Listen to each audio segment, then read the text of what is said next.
No, mommy isn't here. Only Mama Ray. I forgot to clear my tests. I was testing to see if voice hack was still working. Guys, don't read those messages. Ah!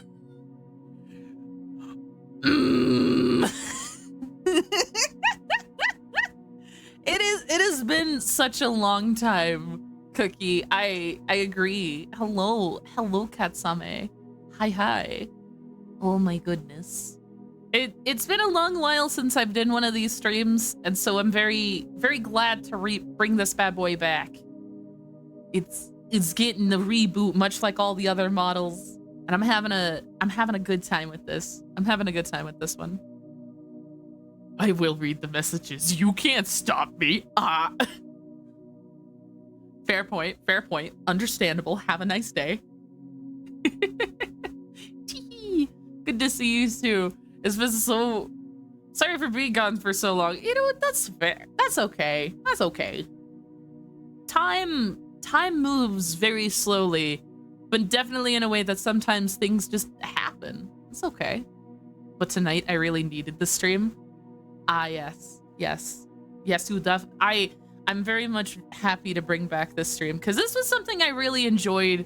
This is something that was kind of fulfilling in its own way, and I'm glad. I'm very glad to bring another form of bedtime stream tonight. Yeah, as the phrase like distance makes, no, not distance. It's like time makes the heart fonder or something like that. Something like that. If it's time, if it's distance, something makes the heart fonder, and that's all it really takes. So I'm happy to get a stream with all my friends. Nice. I hope I can provide as a good bedtime reader. I hope today is one of those days where I do good. Yeah.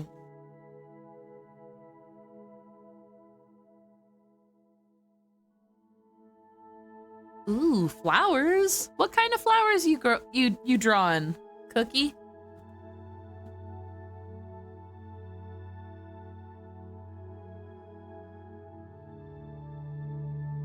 Just random ones. So sometimes the random flowers are the prettiest. So sometimes making up new flowers does a good job too. You know, I think it's about time I introduce you to what the setup for the bedtime stream looks like. You ready? Y'all ready for this?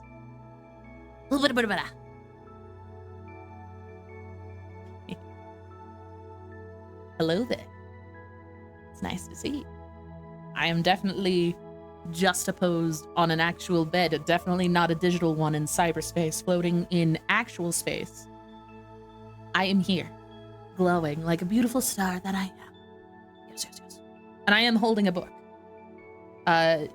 Don't question why the pages do not turn. That's just how it be. Yeah. So sometimes you just gotta curl up and enjoy a nice, healthy computer virus. You gotta just let the computer lull your computer into a beautiful sense of sleep, you know?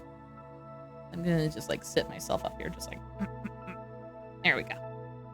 Wait a second. The last time we were here, there was a little chat guy. I'm gonna like scoot over to the corner over here.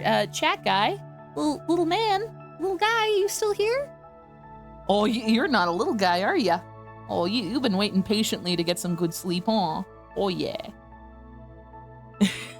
Shrink him down. I must make him little man. Hold on. By the power vested in Glitch, you are the little man. There you go, little man.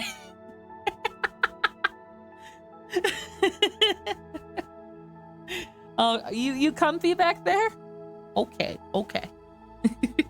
So, tonight, well, I wanted to find a perfect story to work with. I feel that the book we were continuing with, which was the Graveyard Book, finishing it would kind of leave like a sad tone in one's mouth. So, Instead, I decided that this would be a good opportunity for a series.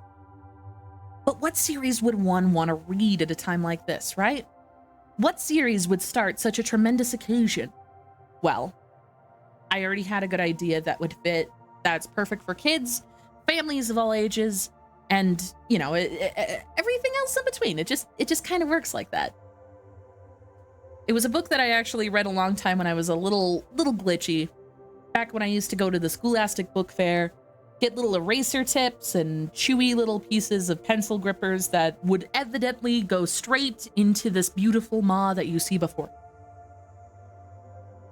I feel that an introductory to this book would be better by the description of what the book entails, which is a lot different from what I'm used to, and very different from how it actually looks here. Like, this is not at all what the book looks like. Everyone has seen it, even if you're not aware of it. If you've ever seen them in the library, they're the ones that have the weird little pictures on the covers with animals turning into people. More than just that, it also technically has a flip book of the people turning into an animal in the book. I'm talking Animorphs. I feel Animorphs would be very fitting, as I like Animorphs. I like Animorphs. That's the only reason. I just like that book. Okay. I never read those, but I've seen them then you know what I'm saying. You know what I'm saying. You get it. I'm just gonna like make myself even bigger so I can like appear to be sitting on the bed. There we go. Chat, you better be looking respectfully. I'm just gonna like, there we go. This works out for me. I've never seen one. Okay. I highly recommend looking up Animorph meme. You'll see a lot of templates for what I'm talking about, as it was a very common human experience to see these in the wild at your local children's library. It was rated teen for teen, I think. It should. There's a lot of interesting stuff going on in those books. Animorphs do in fact be funky. Indeed. All right. Having that all said, be right back fighting an Animorphs cover. Having that said, I will be playing the voice of all the characters, so I will admit some of them might be a little goofy. Some of them might sound a little funky. And I am definitely using voice filters for some of the characters because I feel that I would not be able to participate, like, to perfectly, accurately say anything about the character in that sense or regard. Yeah.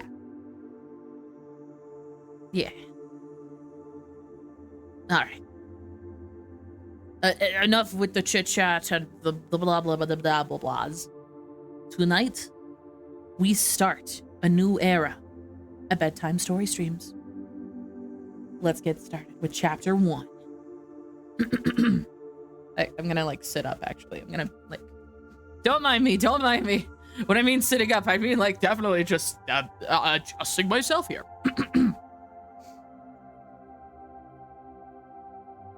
My name is Jake. That's my first name, obviously. I can't tell you my last name. It would be too dangerous. The controllers are everywhere. Everywhere. And if they knew my full name, they would find me, my friends, and then, well, let's just say I don't want them to find me. What they do to people who resist them is just too horrible to think about. Oh, fuck. Okay, sorry, I'm scrolling very fast in the book. Definitely not scrolling on a page to read this. I'm reading physical book. Physical book. Good. Anyway. Fuck, where was I? Oh, we're off to a great start. Beautiful start, guys. Beautiful start, guys. Don't question it. I won't tell you where I live. You'll just have to trust me that this is a real place, a real town. It may even be your town. I'm writing all this down so that more people will learn the truth. Maybe then Somehow, the human race will survive until the Andalites return and rescue us, as they promised they would. Maybe.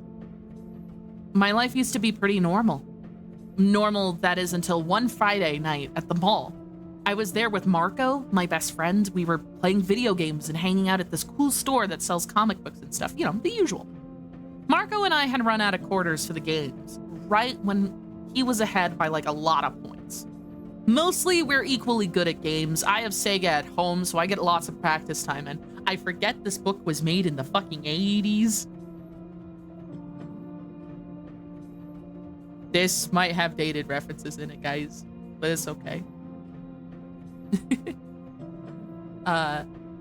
Yeah, he has Sega at home, which is like an in-home console for some stuff. Yeah. But Marco has this amazing ability to analyze games and figure out all the little tricks. So sometimes he beats me. Or maybe I just wasn't concentrating very well. I had kind of a bad day at school, like tried out for the basketball team, and I didn't make the cut. It was like no big deal, really, except that Tom, he's my big brother, he was this total legend on the junior high basketball team. Now he is the main scorer for the high school team, so everyone expected me to make the team. Only I didn't. Like I said, no big thing, but it was on my mind, just the same. Lately, Tom and I hadn't been hanging out as much, not like we used to. So I figured, you know, if I got his old position on the team, well,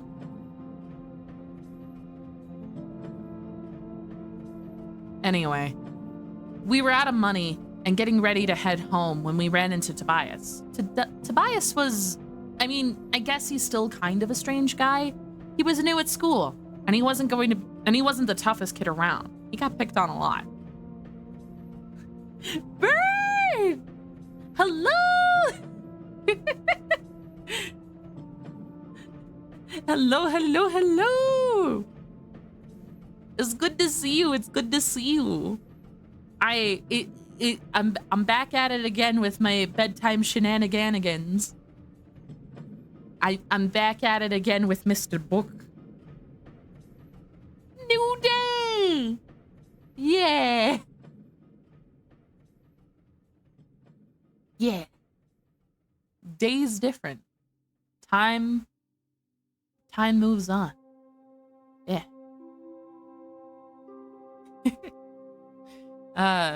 Yeah, we're currently reading the amazing book that is Animorphs. So feel free, have a nice comfy listen. I'm definitely nice and comfy on my little digital bed with a little chat guy right over there. We got a good thing made, you know? Yeah.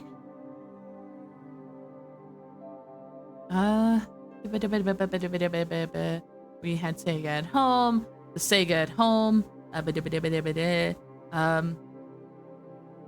trying to like catch up with where I was. I wish I could go on my windowsill.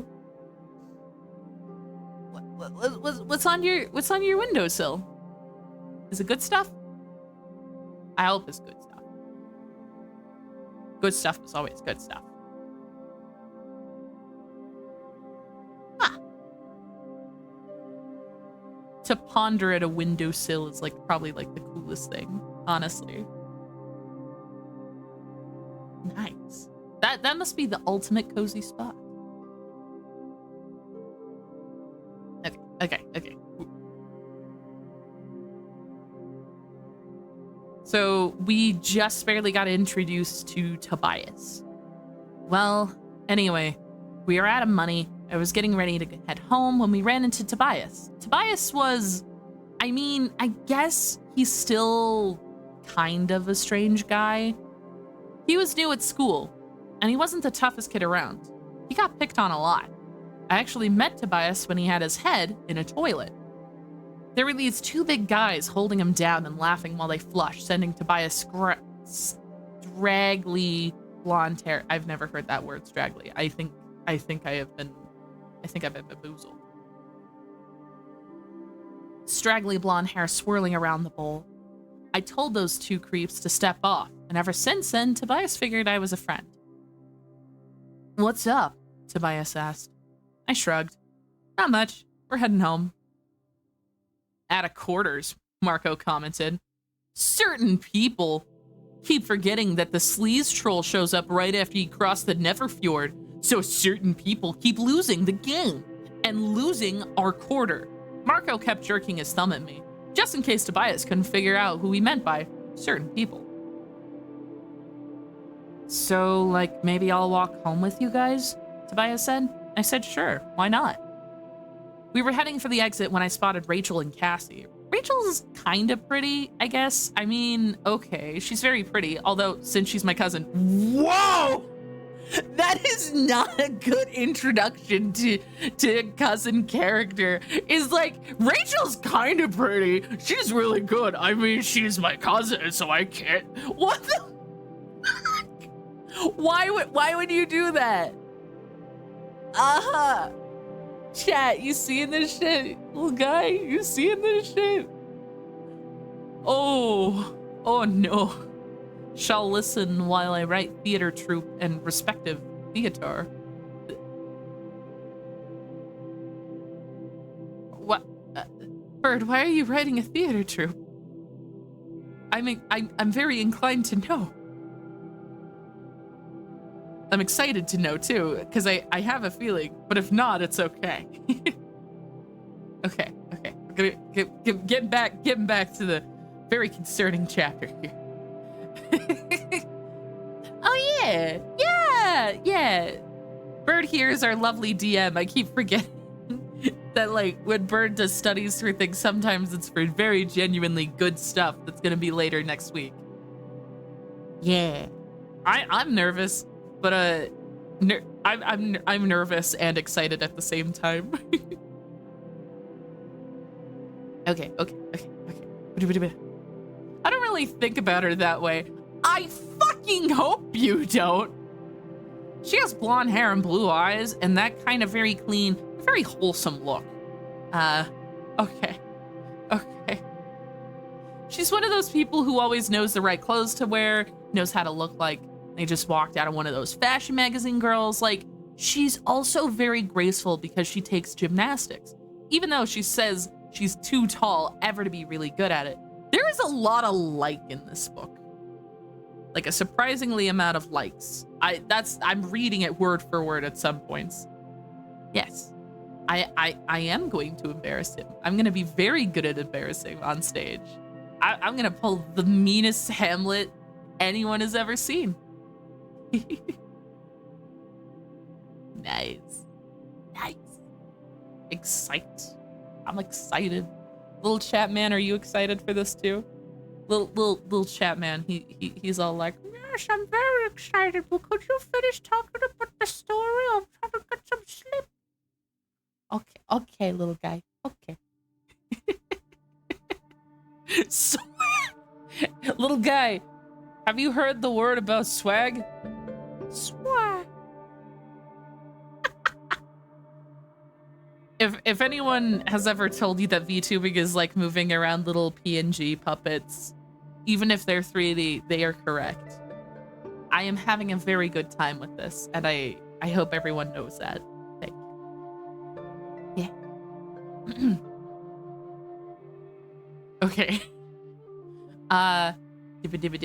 She's also very graceful because she takes gymnastics, even though she says she's too tall to ever be really good at it. Cassie is sort of the opposite. If all goes well, there should be a stage battle map if you get into a fight with him. Yeah, honestly. Okay. Cassie is sort of the opposite. For one thing, she's usually wearing jeans and a plaid shirt, or something else real casual. She's black and wears her hair very short most of the time. She had it longer for a while, but then went back to short, which I like. Cassie is quieter than Rachel, more peaceful. Like, she always understands everything on some different, more mystical level. I guess you could say I kind of like Cassie. Sometimes we sit together on the bus, even though I never know what to say to her. He likes Cassie. You guys going home? Oh, wait, no, I'm overreading. You guys going home? I asked Rachel. You shouldn't go through the construction site by yourselves. I mean, being girls and all. Yes, because being girls means that we can't walk into certain locations. That's a little fucked up. No love for the Goblin Rebellion, though, since you haven't locked... We just got into town, Bird. We'll get there. We're gonna probably have to recruit someone to do the heisting, and we'll be ready for it. I will be very ready for it. Very much so. Let us commit theft first. I have that that look like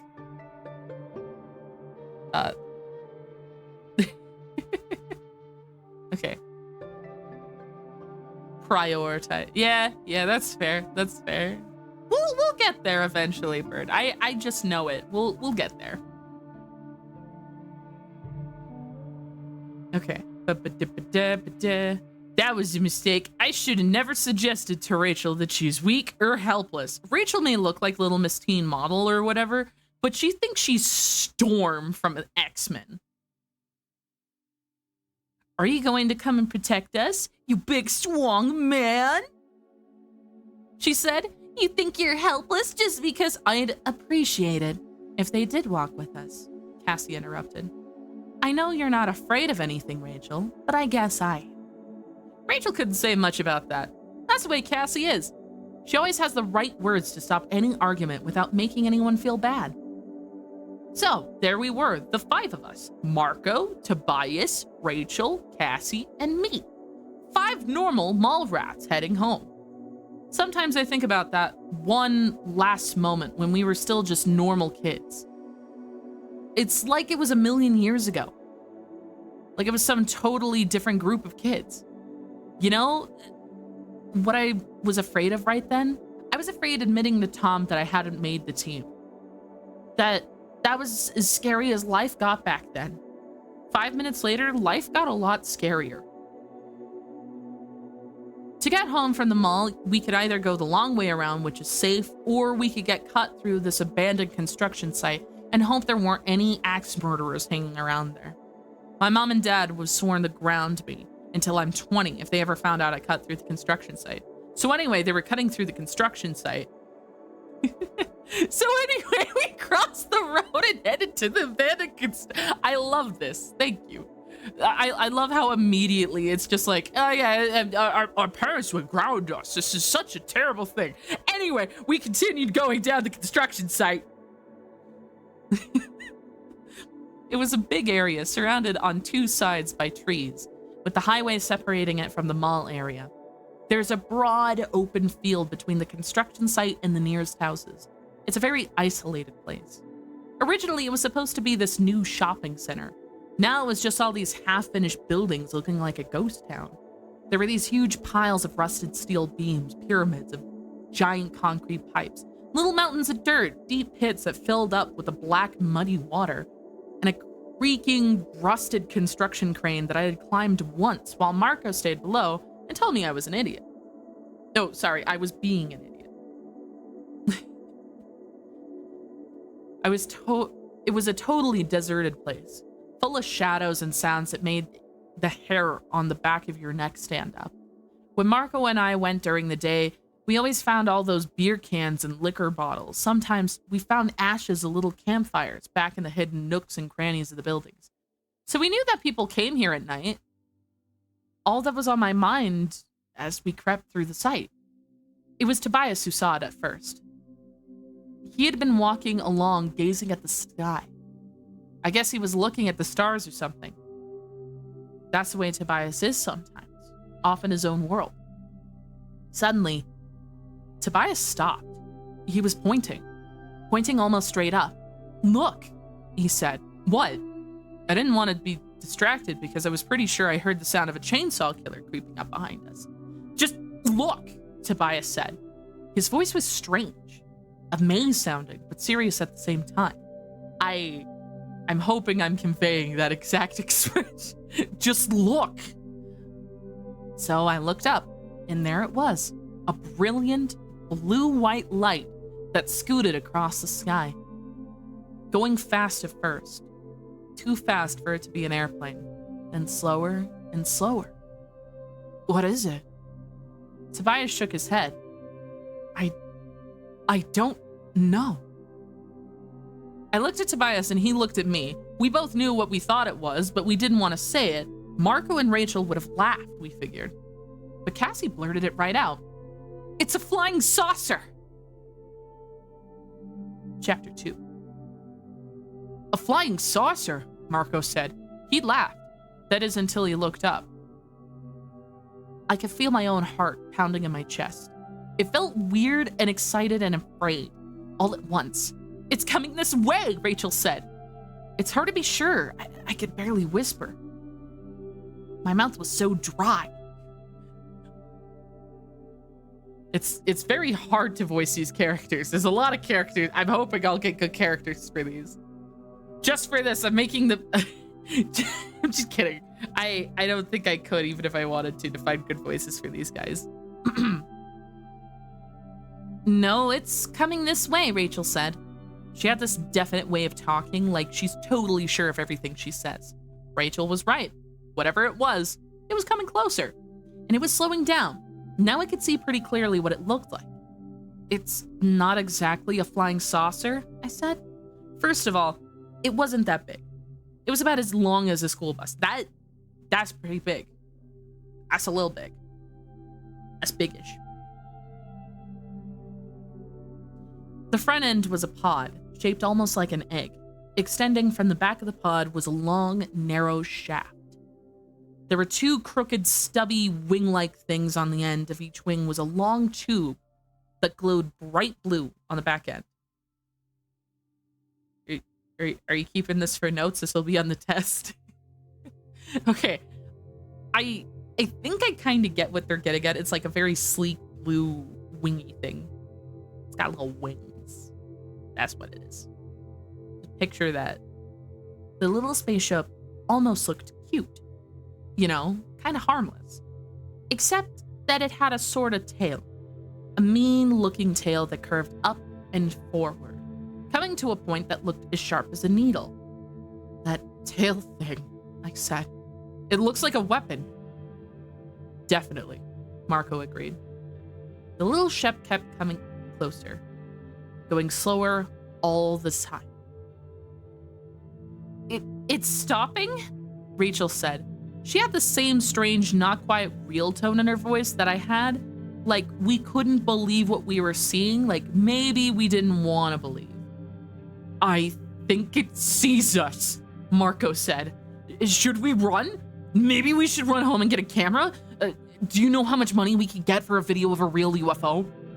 If we run, they might, I don't know, zap us with their phasers on full power, I said. I meant it as a joke. Kind of. Phasers are only on Star Trek, Marco said, rolling his eyes the way he does when he thinks I'm being a dweeb. Like he was some kind of expert on alien spaceship. Pfft, right. The ship stopped and hovered almost directly over our heads, maybe 100 feet in the air. I could feel the hair on my head standing on end. When I glanced at Rachel, it was almost funny. She had this long blonde hair and it was sticking straight out in every direction. Only Cassie looked normal. UFOs are very easy to find. Just throw mirrored frisbees over people's houses. To be fair, UFO just simply stands for unidentified flying object. If they can't identify what the flying object is, it counts as a UFO. Makes complete sense. It makes complete sense, guys.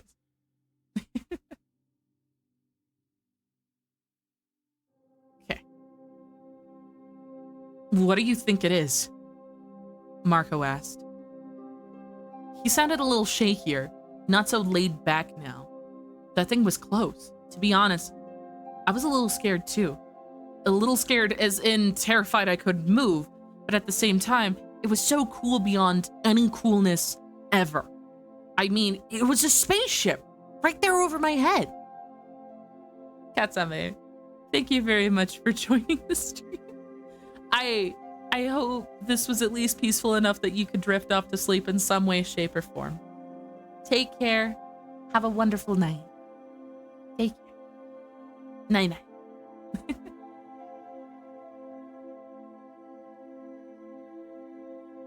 Tobias was actually grinning. But that's Tobias for you. He's never scared of weird stuff. It's the normal stuff he can't stand. Ah, yes. He's like most people. All right, Bird. All right, Bird. Hold up. Bird, I'm just gonna have to like get up real close and personal with you real quick. Bird. You did a very good job at DMing this past week. And you've been doing an amazing job doing DMing this entire session we've had so far. I just want to say thank you very much for engaging me in a way that I wait for the end of my work week in order to enjoy a nice, enjoyable D&D session. A beautiful time with friends, and just overall, I appreciate everything you've done. Like, the stories you've been telling, I've been telling everyone else, every friend, every family member I have, every close coworker has heard of your D&D story because it is just that good. Thank you. Thank you very much.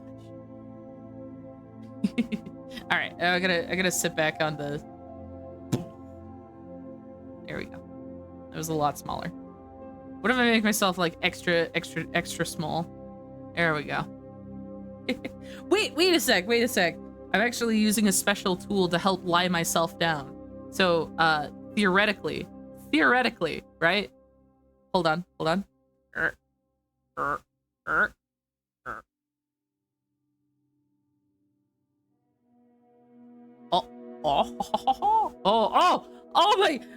my god, I broke my leg. Fuck. This is fine. I'm gonna put it back. Don't question it, guys. This is fine.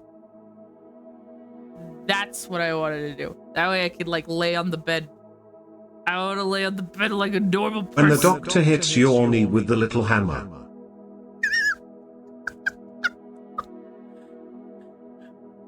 When the doctor hits your hammer,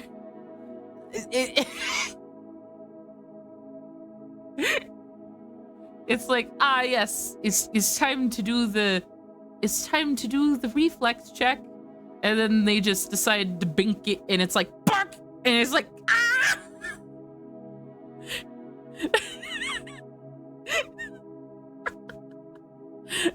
Okay. This is fine. My legs are fine. Okay. I am definitely laying in bed with my shoes on. If anyone has any qualms about that, they can deal. Okay. I won't lay in the bed now. I'm gonna be like, oop, doop, doop. There we go. Comfy cozy. House shoes never worn outside. Yes indeed. That is indeed what they are. Yes. Yes indeed. I am definitely not just now obsessed with breaking my own feet now. That's just how it be.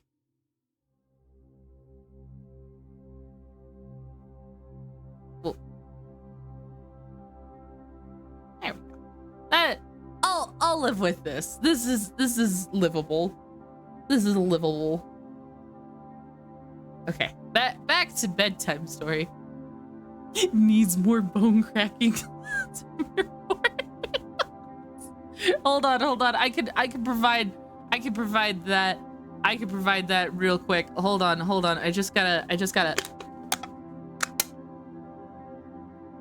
Is that a little too metallic? Because I could go a different route for bone crackling. I think I fixed it. There we go. Maybe hold on. Just gotta. There we go. It's relaxing, guys. It's therapeutic. You gotta crack them bones. You gotta just, and it's nice and satisfactory. just a nice little, there we go. There we go. Hey, little chat guy, you should probably get out of those covers, little guy. There you go. Nice and comfy. No more big butt in the way, you know? He's like, yes, thank you very much, Red. You're the coolest glitch ever. That's what he sounds like. Little chat man is such a cute little guy. Yes, I am a cool little guy. Thank you very much.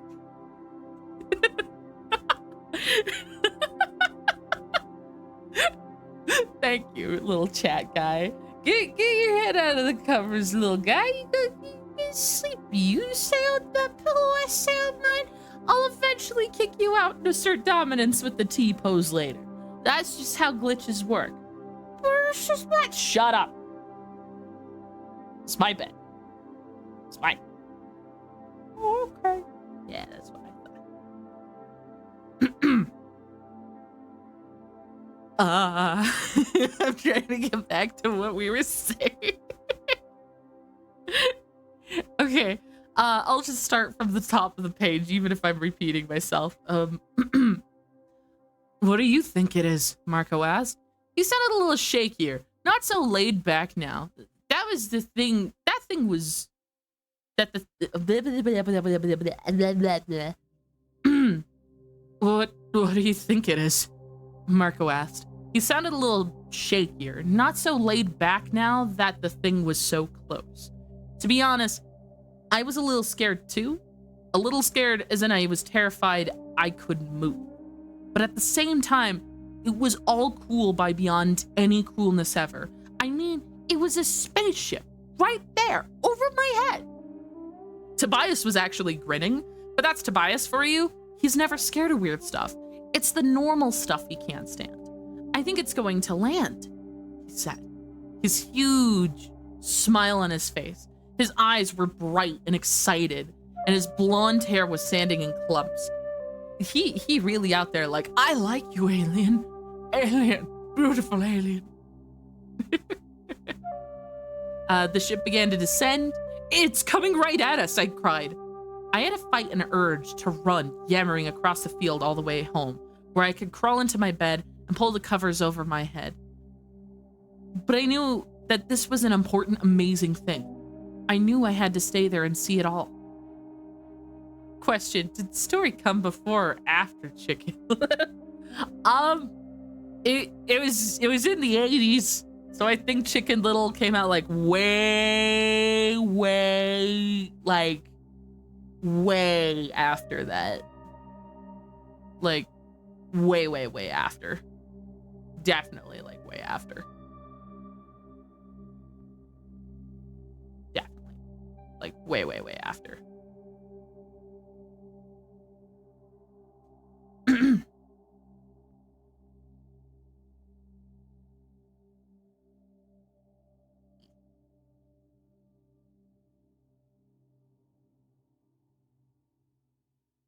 Okay, so this is the source material then. Like how Tolkien borrowed from Shakespeare? I mean, maybe. I don't know. I don't know the original source material Animorphs had way back in the day. I just know that it was a book I really liked as a kid. It was one of those books that like you read to get little school points in order to get little erasers from. If you could answer questions like, what's Tobias' favorite color? And you'd be like, that's a trick question. They never said it in the book. You get a little point. There's a bunch of other questions that happen in there, but like, it gets traumatizing very fast after the quirkiness. We're at the quirkiness part of the book. I'll be honest. Okay. I had to fight an urge to run. Okay, I already read that part. But at this point, I knew it was important, amazing thing. I knew I had to stay and see it all. I guess the others felt the same way because we all just stood there as the ship hummed and glowed and slowly settled down in an open space between piles of junk and tumbled walls. I noticed there were black burn marks along the top of the pod section. Some of the skin on the pod had been melted, and it touched the ground, and instantly the blue lights went off. Rachel's hair fell back down onto her neck. It isn't very big, is it? That's the first thing you're gonna say, Rachel? Rachel, it's a goddamn alien spaceship.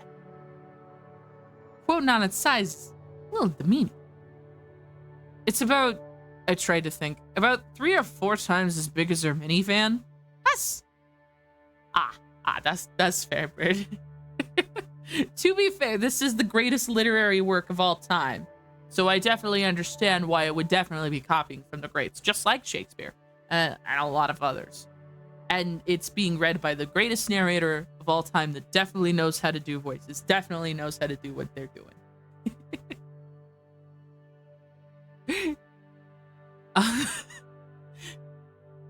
We should tell someone, Marco said.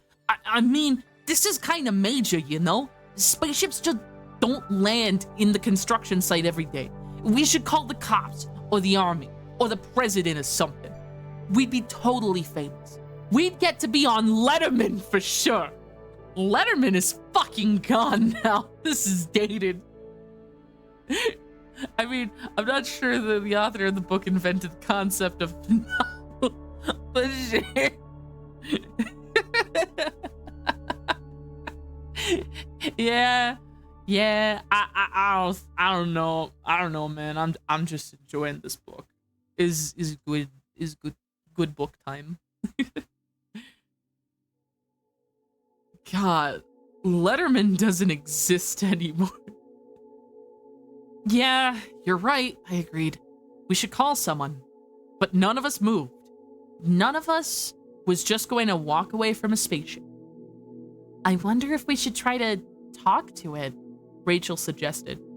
She was just standing there with her hands on her hips, looking at the spaceship like it was a puzzle she had to figure out. I mean, we should communicate, if that's even possible. Tobias nodded. He stepped forward and held out his hands. I guess he was showing whoever was in the ship wasn't carrying any kind of big weapon or anything. It's safe, he said in a loud, clear voice. We won't hurt you. Do you think they speak English? Well, everyone speaks English on Star Trek, Cassie said with a nervous laugh. Tobias tried again. Please come out. We won't hurt you. I know. I froze. Okay? I had definitely heard someone say I know, only there hadn't been any sound. I mean, I heard it, but I didn't actually hear it. The oldest novel not written with a rhyme scheme is believed to be The Tale of Genji by Murasaki Shikibu between 1000 and 1012. That's some great wisdom of a device. Wait, not advice. That's a very interesting book fact. Bird. I am very surprised you know this, but at the same time, I'm not, because I know for a fact that you are a literary genius, and knowing book facts as well as bird facts is just kind of your thing. Yeah. Do. Oh, e.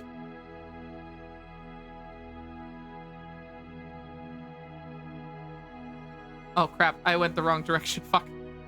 Okay. Trying to make sure I'm scrolling through the right pages. I am definitely reading a physical book, but like, between you and me, this page is a little digitally. Maybe this was all a dream. I looked kind of sideways at Cassie. She looked back at me. Our eyes met. She had heard it too. I looked at Rachel. She was turning her head back and forth like she was looking for that sound. That wasn't a sound that could have come from. I started to get a sick, twisty feeling in my stomach. Did everyone hear that? Tobias whispered. We all nodded at once, very slowly. Can you come out? Tobias asked in his loud, talking to aliens voice. That's exactly what it's his talking to aliens voice. Yes, lovely. Yes. Do not be afraid. We won't be frightened, Tobias said. Speak for yourself, I muttered. The others giggled nervously. A thin arc of light appeared, a doorway, opening slowly in the mouth of the side of the part of the ship. I stood there, totally hypnotized. I just stared, waiting. The opening grew like a crescent moon at first, then a full, bright circle, and then he appeared. My first reaction was that someone had cloned the person and a deer together. A creature that had a head and shoulders and arms that were more or less like where they should have been. Although the skin was a pale shade of blue, but below that he had fur like a mix of blue and tan, covering a four-legged body that really did look like it belonged to a deer or maybe a small horse. He ducked his head out of the doorway, and I could see that even the fairly normal-looking parts of him weren't all that normal. For a start, he had no mouth. Yeah, be not afraid. Kinda like a blue centaur, except it doesn't have a mouth. Just 3 vertical slits, and then there were his eyes. 2 of them were where they should have been, although there were glittery green color that was kind of shocking. But the real shock was the other eyes. He had what seemed like horns, only at the top of each horn was an eye. The horns could move, twisting to a point in the eyes, back and front and back, or up or down. I thought the eyes were bad until I saw the tail. It was like a scorpion's tail, thick and powerful looking.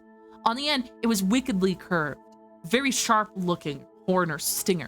It reminded me of the alien spaceship. It had seemed kind of cute and harmless till you noticed the tail.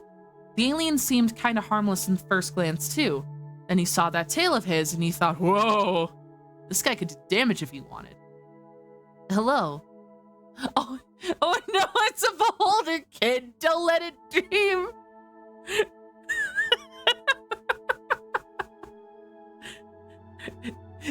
Yeah, this is the first example of an Andalite.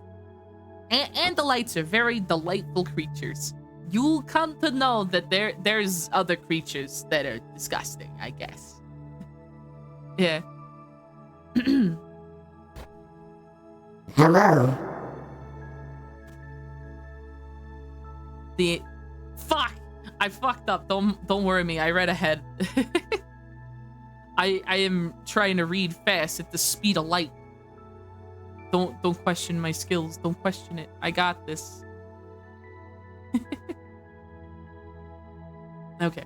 My first the eyes were bad till I saw tail. Hello, Tobias said.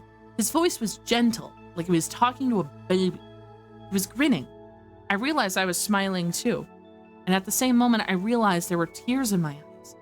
I can't really describe how it felt, except that it seemed like the alien was someone I'd known forever.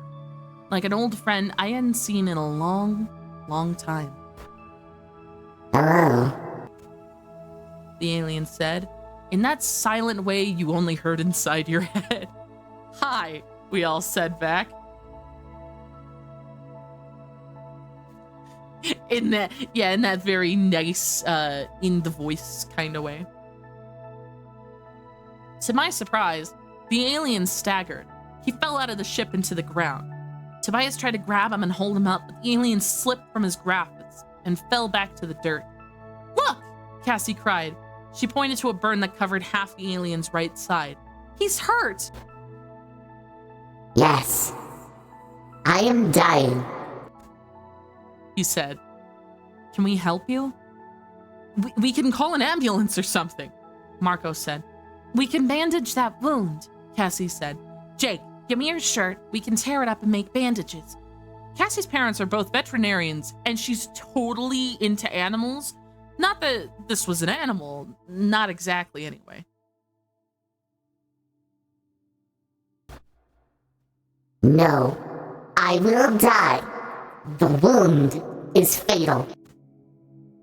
No! I cried. You can't die. You're the first alien to ever come to Earth. You can't die. I don't know why I was so upset. I just knew that way down deep inside, it hurt me to think of him dying. I am not the first. There are many, many others.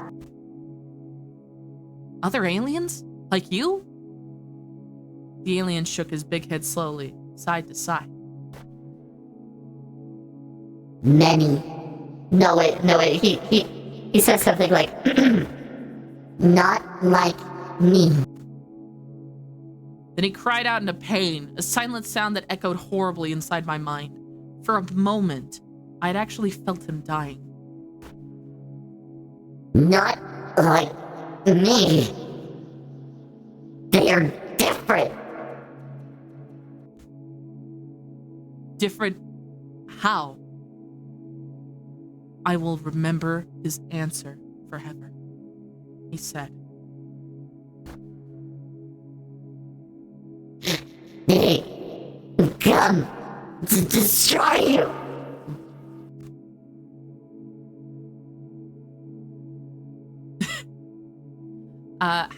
How you liking the beginning of this book, guys? That is great. Anyway,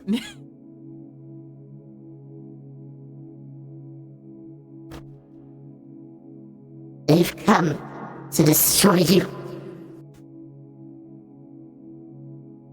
it was strange. The way we all just knew he was telling the truth. No one said no way, or you're making it up. We all just knew. He was dying. He was trying to warn us of something terrible.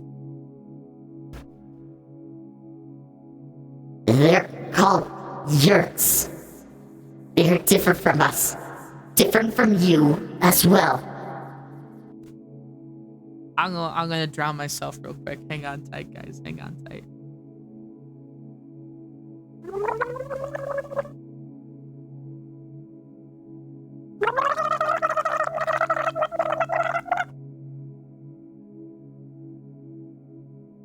That's how it be. Oh no! Bert's like, no, we need more drown.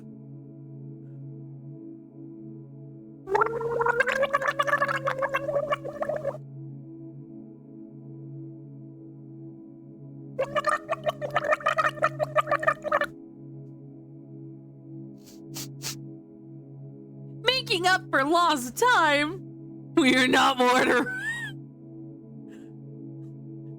Oh, you guys aren't gonna waterboard me? Ah, that's so nice. Actually, I appreciate that. Thank you.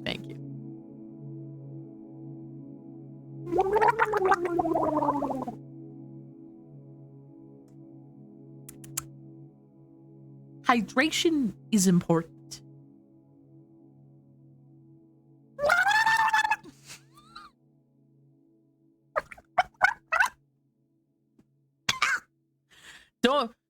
Don't do what I just did and try laughing and drinking water, gargling it and laughing and say, don't do that. Don't do that. Anyway, I'm gonna continue reading this amazing book. One more chapter.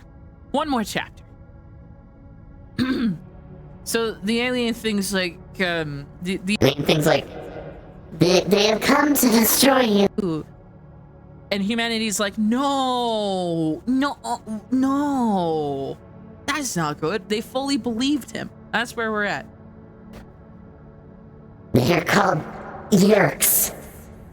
Get it? Because they're like yurks. They're yurks. They're different from us. Different from you as well. Are you telling us they're already here on Earth? Rachel demanded. Many are here. Hundreds. Maybe more. Why hasn't anybody noticed them? Marco said reasonably. I think someone would have mentioned it at school. You do not understand. Yurks are different. They have no body, like yours or mine. They live in the bodies of other species. They are... I guess he couldn't think of a word to explain Yerks, so he decided to close his eyes and seem to concentrate. Suddenly, a bright picture popped into my head. I saw a gray-green slimy thing, like a snail without its shell, only bigger, the size of a rat, maybe. It wasn't a pretty picture. I'm guessing that was a Yerk. Marco said. Either that or a very big wad of slimy chewing gum. They are almost powerless without hosts. Suddenly we felt a blast of pain straight from the alien. I could also feel his sadness. He knew his time was almost up. The Yerks are parasites. They have no host to live in. This is the form they are known as controllers. They enter the brain and are absorbed into it, taking over the host's thoughts and feelings. They try to get the host to accept them voluntarily.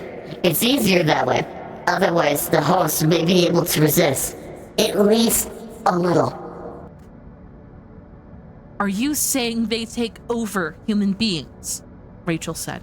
People? These things take over their bodies? Look, this is serious stuff, I said. You shouldn't be telling us. We're just kids, you know. This is something like the government should know about. We'd hoped to stop them. Swarms of the bug fighters were waiting when our dome ship came out of Z-space. We knew that their mothership, they were ready for bug fighters, but the Yerks surprised us. They had hidden a powerful blade ship in the crater of your moon. We fought, but we lost. They have tracked me here. They will be here soon to eliminate all traces of me and my ship. How can they do that? Cassie wondered.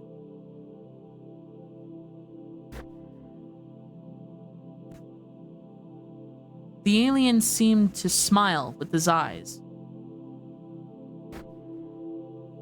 Their tracking beams will leave nothing behind them but a few molecules of the ship and this body.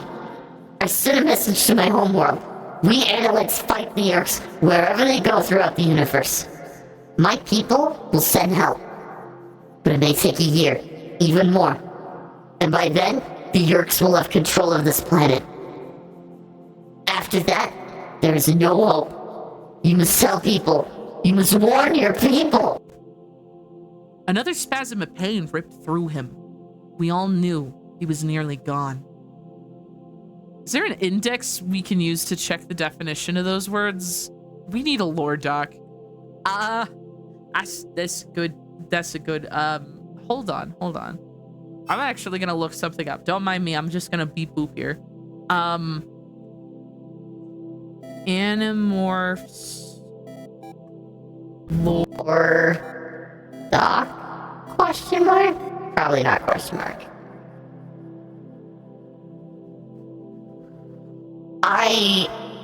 Wow. There's a whole fan page on it and fan lore. And there's a whole Wikipedia page on it. Someone apparently also read all 54 Animorph books. Yes, there is 54 of these things in 5 days, and it almost... I can't read the rest of this thing. Oh, sorry, and it almost killed me. Baby, oh my god!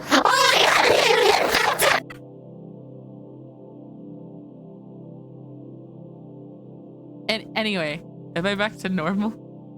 Am I back to normal? Am I existent again? Yay! Okay, so there's a lot of websites talking about Animorph lore, but here's the basis of what you need to know. The Andalites are weird blue deer people with giant eye stalks and yeah. That's not the alien parasite. That's the Andalite. The Andalites are the good guys, guys. The Andalites are the good guys. They do the good guy stuff. That's what they do. I think what I can probably do is that I can also give more info on the books as we go through like current thing or something or other, just to give a nice summary for people. Maybe get some good visual aids while we read too. But yeah, the 80s clip art of these did them so bad. It is laughably bad. Okay. My brain trying to remember.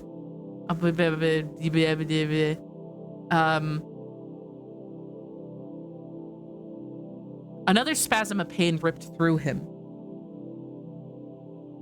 We all knew he was nearly gone. No one is ever going to believe us, Marco said helplessly. He looked at me and shook his head. No way. He was right. If these Yeerks were to wipe out the Andalite ship, how on earth would we ever convince people? They'd think we were either nuts or on drugs. I don't care if he thinks he's going to die. We have to try to help him. We can get him to a hospital, or maybe Cassie's parents. There is no time. No time. The Andalite said, and his eyes brightened. Perhaps. What? What? Go into my ship. You will see a small blue box, very plain. Bring it to me. Quickly! I have very little time, and the Yeerks will find me soon. We all looked at each other. Who's going to be the one to go inside the ship? Somehow, we all seemed to agree it would be me. Actually, I didn't agree, but everyone else did. Go ahead, Tobias said. I want to stay with him. He knelt beside the Andalite and placed a comforting hand on the alien's narrow shoulder and looked at the doorway into the spaceship. I glanced at Cassie. Go ahead, she said, sending a smile. You're not scared. She was wrong. I was plenty scared. But the way she smiled at me, I wasn't about to weasel out. I walked over to the door of the ship and looked inside. It was surprisingly simple. It looked cozy, almost. Everything seemed a creamy color with rounded edges and shapes that tended to be oval. That was one of the things that helped me to spot the box so easily. Ah! Fuck! Not the ends! Fuck! Jesus fucking Christ. How dare you, advertisement? How dare you? How dare you do this to me? How dare? I am very much enjoying this to a very heavy degree.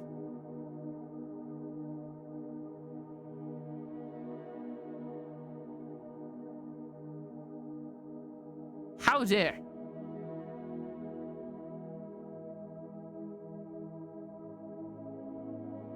Is everyone back? Did anyone enjoy the advertisement? Good. I'm getting back to the story about the alien and the 5 children that went into his spaceship.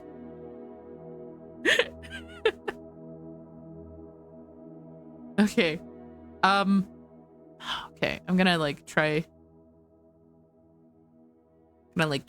scrolling up so I can continue reading from the next page on. Okay. I stepped into the ship. There was no chair, just sort of an open space where I guess the Andalite stood on his 4 hooves while he worked on the few controls. There weren't a lot of buttons or anything. I wonder if the Andalite controlled the ship with his thoughts. I quickly reached for the box and started to head back outside. But then something caught my eye. It was small, 3-dimensional picture. 4 Andalites standing all together, looking like a strange gathering of deer with solemn faces. 2 of them looked like small kids. I realized that this was a picture of the Andalite's family. The story is ridiculous. You haven't even gotten to the best part about the fucking story. It makes it called Animorphs. Wait. Just wait. It gets better. Let it cook. It filled me with sadness to think that here he was, dying, 1,000,000 miles from his family, dying because he had to protect people of Earth. I felt a flame of anger against the Yeerks, or controllers, or whatever they were, for causing this. I went back to my circle of my friends. Here's a box, I told the Andalite. Thank you. Was that your family? That picture? Yeah. I'm real sorry. He said yes formally, but I think it's just very funny. Why are you afraid of cooking?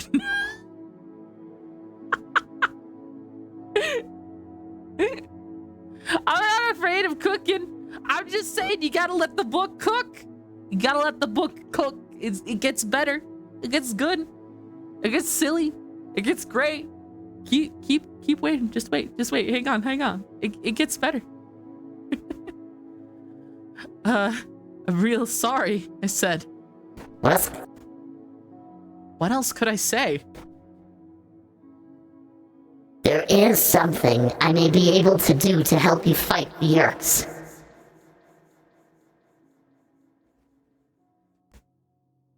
What? Rachel demanded. I know that you are young.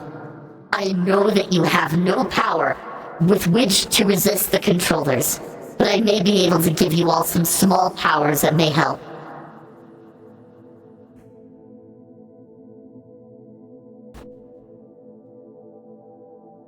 We all looked at each other, except Tobias, who never took his gaze off the alien. Fuck! I read that as the alien. Don't mind me. I'm gonna reread that. I had my buttons backwards. Maybe.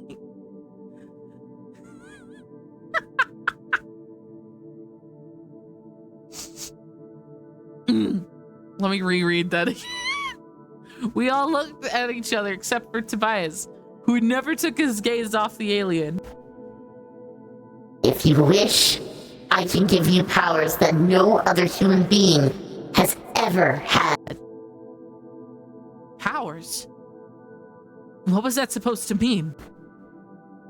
It is a piece of Andalite technology that the Yerks do not have. A technology that enables us to pass unnoticed in many parts of the universe. The power to morph. We have never shared this power, but your need is great. Morph? Morph how? Rachel asked. Her eyes narrowed. To change your bodies. To become any other species. Any animal. Are you guys getting where the fact of the fucking phrase is called? Animorphs! I love it. It's great. Because we got to the part where it's like, Cookie, am I the only one thinking that an alien showing up, lore dumping while mortally wounded, and then giving them power to fight back as a form of geometric object is somehow like the Animorphs when I showed Katsum, it was I forgot about the roach one. That's when they get stuck onto a glue trap and then they have to contemplate whether ripping off their limbs is a good thing. That gets fucked up. Oh, roach issue. You're crazy. Marco laughed devisively. Become animals. Marco isn't the most accepting person in the world. You will only need to touch a creature to acquire its DNA pattern, and you will be able to become that creature. It requires concentration and determination, but if you are strong, you can do it. There are limitations, problems, dangers even. But there is no time to explain it all. No time. You will have to learn for yourselves, but first, do you wish to receive this power? He's kidding, right? Marco asked me. No, Tobias said softly. He's not kidding.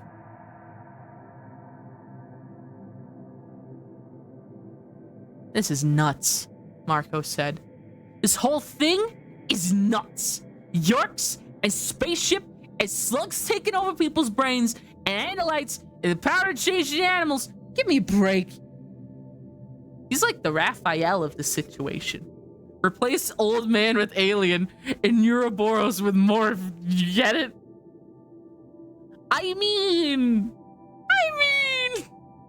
one could also say that it's a lot like wildcrats and the fact that they turn into magical animals. But, yeah.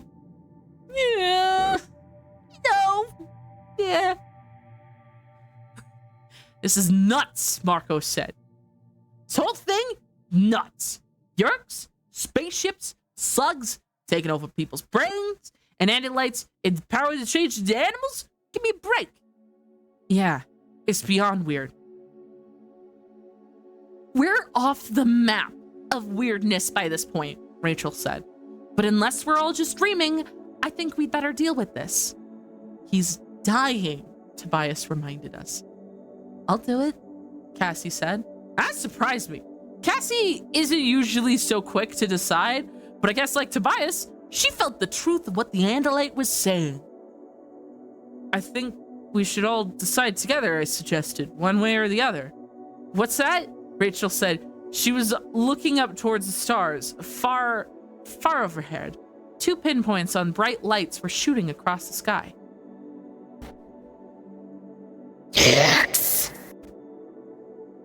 The Andalite said the word in our minds, and we could feel his hatred.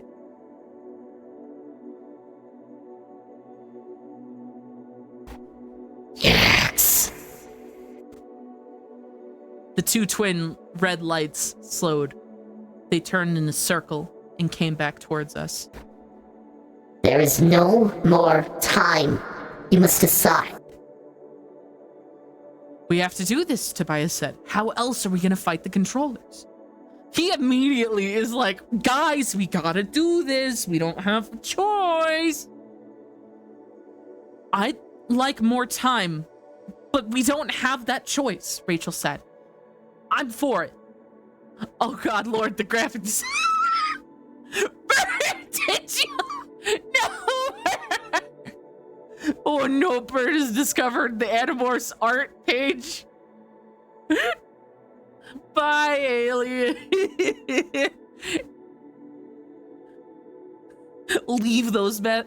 They literally took the idea of having to touch the animal to get DNA in order to transform into the animal of choosing from Animorphs. You cannot tell me otherwise. That is literally part of it.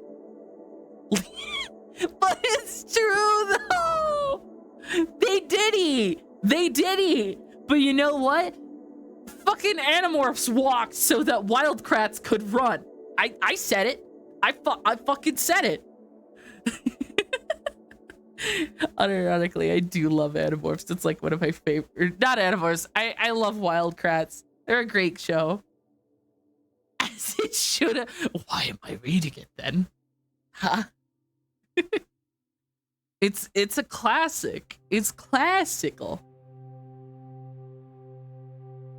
I looked up at. Okay, but a bit. What do you say, Jake? What do you say, Jake? Cassie looked at me. It was odd. Like suddenly I was the one who had to decide for everyone. I looked up at the Yerk ships. What had the Andalite called them? Bug fighters? They were circling closer like dogs sniffing for a scent. I looked down at the Andalite and remembered the picture of his family. Would they even know what had happened to him? I looked at each of the people around me.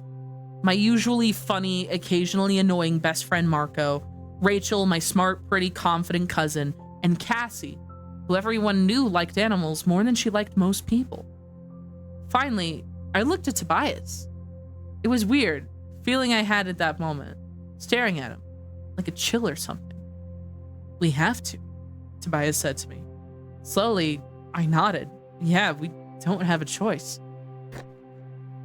Then each of you press your hand against on the many sides of the square. We did. 5 hands, each pressed against one side.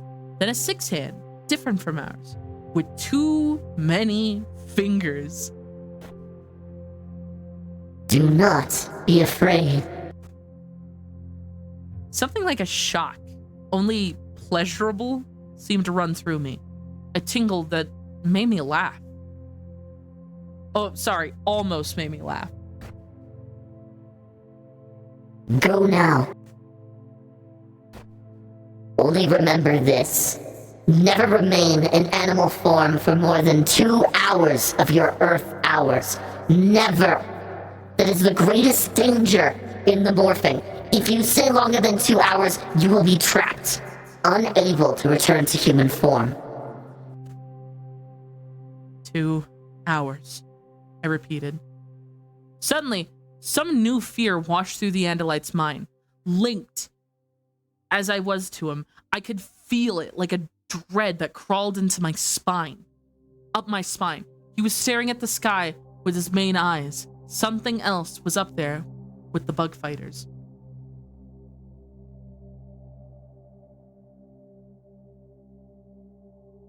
Visor 3. He comes. Shit, I didn't read that right. Hold on. Visor 3. It comes. What? I was shaking with this new terror. What's a visor? Who's a visor? Go. Now. Run. Visor 3 is here. He is the most deadly of your enemies. Of all the Yerks, he alone has the power to morph. Same power you all now have. Run! No, we'll stay with you, Rachel said firmly. Maybe we can help. Again, it was as if the alien was smiling at us without eyes. At us with his eyes. Sorry. No. You must save yourselves. Save yourselves. Save your planet. The Yerks are here. We all looked up, craning our necks. Sure enough, the 2 red lights were sinking towards us. They had been joined by a third ship, far larger, black as a shadow within a shadow. But that is the actual sentence that it says. This is commonly found in elementary school book fairs. Yes, commonly found in elementary. Yes.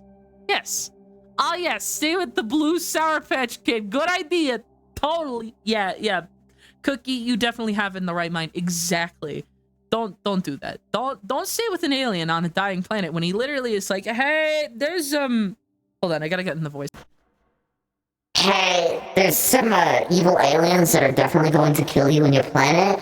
I'm also dying, so I won't be able to help. So the best I can do is give you guys superpowers that lets you go wild crats for a good minute. So, you know, there's that. Am I getting that right? Yeah.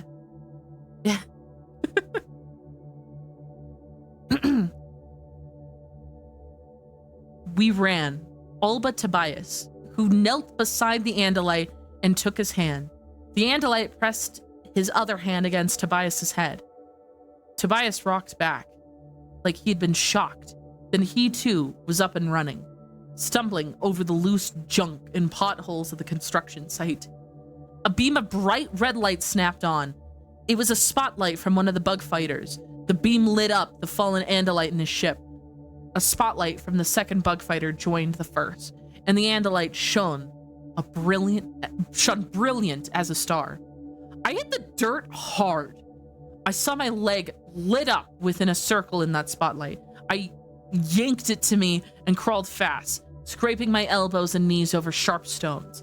The 5 of us crouched behind a low, crumbled wall, afraid to move, afraid to look, but just as afraid to look away. Slowly, the bug fighters descended. It was easy to see where they had gotten their nickname. They were slightly larger than the Andalite fighter and was shaped like a legless cockroach. There were these windows like eyes on the forward thrust head of that bug, and on the either side of the head were 2 very long, sharp, scattered spears. The Yerk bug fighters touched down on either side of the Andalite ship. Okay, you can wake me up now, Marco said in a rattled whisper. I had enough of this dream. The larger ship began to descend. I don't know what it was about that ship, but as it got closer, I started to feel like I couldn't breathe. I started to suck in every lungful of air and I couldn't.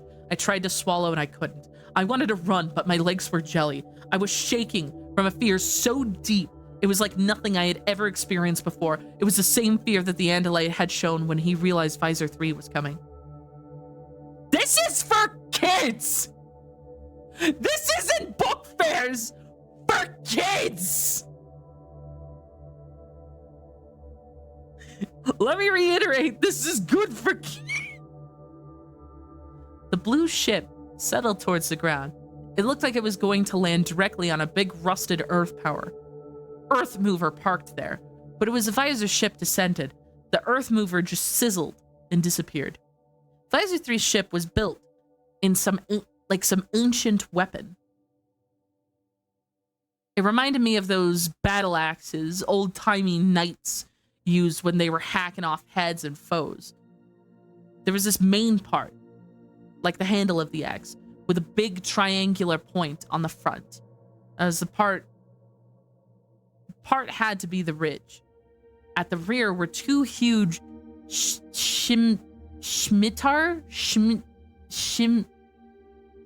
I know what it says. I just can't read the word. Hold on. I'm gonna be smart about this. Hold on. I have a tool that reads word for me. Hold on. Here we go. This is the word. Scimitar. Scimitar? Is that how that's written? Okay, I'm gonna go with the definition little voice act gave me. Scimitar. Okay. Scimitar wings. It was 8 or 10 times the size of the bug fighters. The blade ship landed. A door opened. Cassie started to scream. I clamped my hand over her mouth. They leaped from the ship, whirling and thrusting and slicing the air. Creatures that looked like walking weapons. They stood on two bent-like legs and had two very long arms. On each arm, there were curved horn blades growing out of the wrist and elbow. There were other blades that bent back knees. They're bent back knees, so they have like very, very bladey anatomy. Typically associated with being Middle Eastern. Yeah. Animorphs was available in my elementary school. Yep. This was the book that I read when I was in 4th grade, guys. This is the book that I was like, oh, I could read this in 4th grade. After I read like Spiderwick Chronicles. Spiderwick Chronicles, it was a good time. It was a good time. Good time to be alive. Yeah.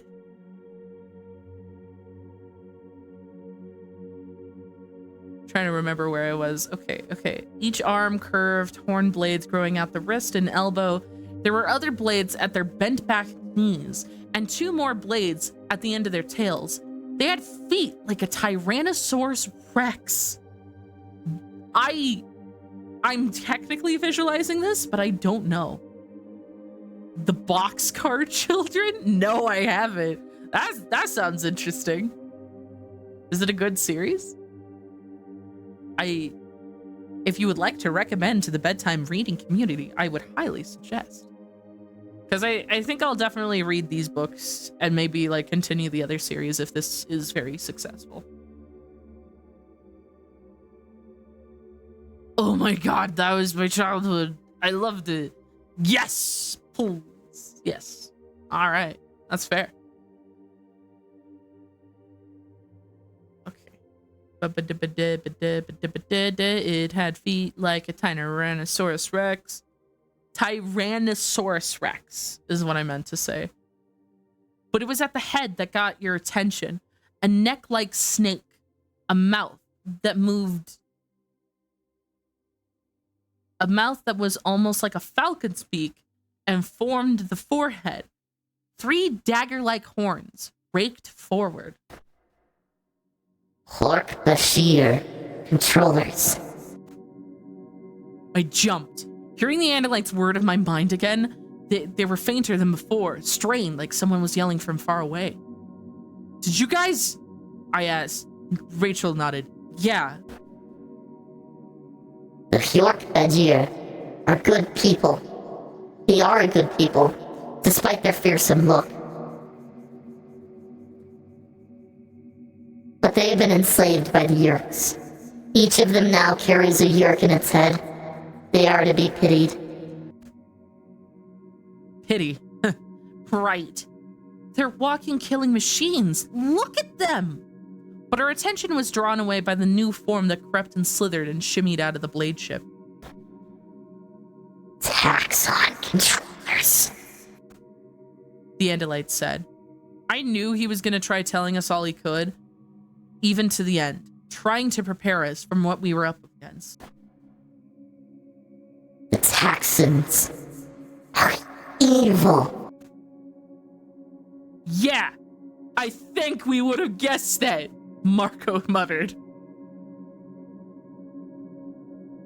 I'm getting to the next page, guys. Okay. They were like massive centipedes, twice as long as a grown man. So big around that if you tried to hug one, your arms couldn't make it even halfway. Not that anyone would ever want to. They had dozens of legs that supported to the lower 2/3 of their bodies. The top third was being held upright, and there were rows of legs became smaller with little lobster-like claw hands. Not clown hands, claw hands. Around the top of their disgusting tubular bodies were 4 eyes, each like a wiggling gloob. I'm gonna go with gloob. Gloob of red jello. And at the very end, pointing straight up in the air, was a round mouth, ringed by thousands of tiny teeth. York Bajar and taxons poured from the blade of the blade ship, spreading all around the area like well-trained marines. They were holding a small pistol-sized thing that were definitely weapons. They formed a ring around the Andalite and his ship. Suddenly, one of the York Bajar came straight towards us.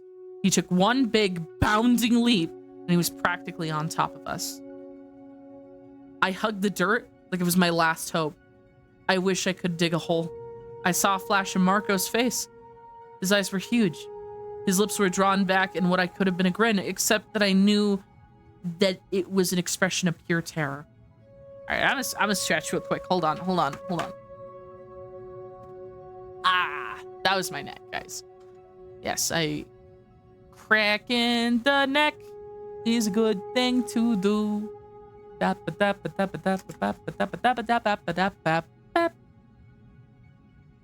Wonder if there's like a faster way of like scrolling through these pages. Can I just tap? I can tap on the page. That works out. I'm gonna take a sip of water real quick. Hang on.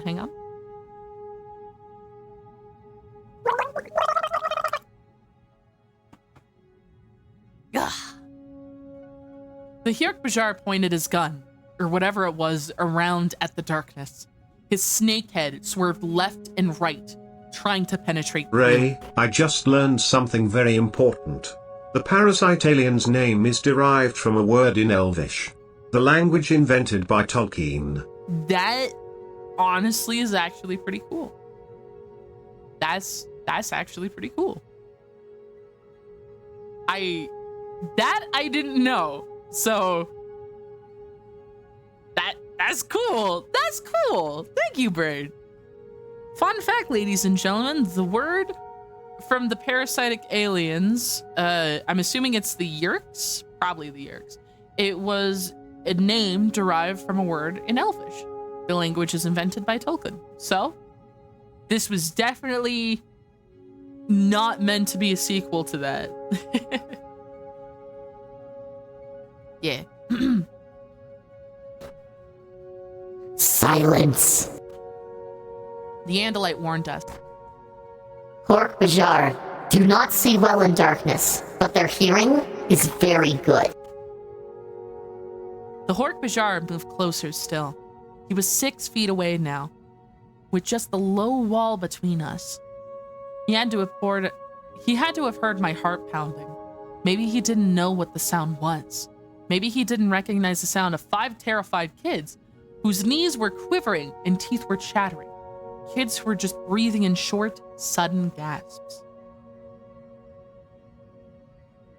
That's actually kind of cool that they're called orcs. That's kind of cool. Big Yerks. Okay, that's good. That's actually pretty cool. Okay. I was sure I was going to die right then. I could see in my mind the way the fish's wrist and elbow blades were going to slice my head from my body. If you've never been really afraid, let me tell you, it does things to you. It takes over your mind and your body. You want to scream. You want to run. You want to wet your pants. You want to throw yourself down on the ground and cry, beg, please, please, please, please don't kill me. And if you think you're brave, well, wait till you're cowering a few feet away from a monster who can turn you into coleslaw in about 3 seconds flat. But then suddenly, the Andalite's voice was in my head again. Courage, my friends. And this warmth, I don't have any words to explain it. It was just that his warmth had spread through me. Like it was when you're a little kid and you have a terrible nightmare and you've woken up screaming. You know how you used to feel better when your mom or dad would turn on the light and come in and sit beside your bed? That's what it was like. I mean, I was still terrified. The Hork-Bajir was still there. So real, so deadly. I could hear him breathing. I could smell him. But at the same time, I could feel the panic coming under control. I could feel the strength flowing from the doomed Andalite. He was letting us borrow some of his courage, even though he must have been afraid himself. The Hork-Bajir moved away. Something new was coming to the blade ship. Shaking and chattering, I rose high enough to look below the low wall. Every Hork-Bajir and every taxon was turned towards the ship now. They're all standing at attention, I whispered. How can you tell? Marco whispered back. Who knows when a jelly-eyed centipede or a walking salad shooter from hell is standing at attention? Then he appeared. Visor 3, the Andalite said. Visor 3 was an Andalite.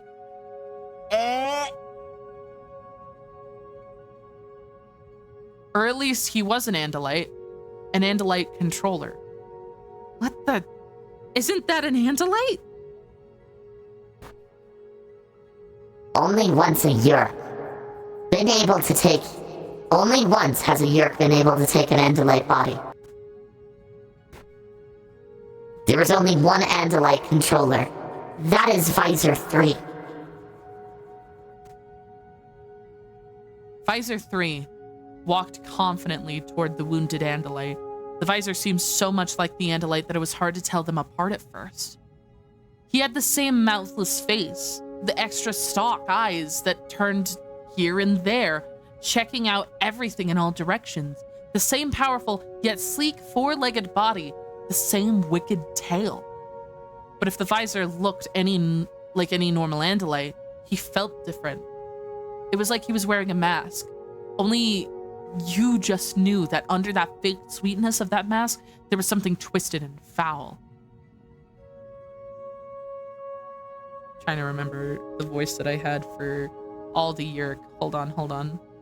Trying to remember what the code I put for that one was. Hold on. Ah, yes, I got it. Well, oh, fuck. Well.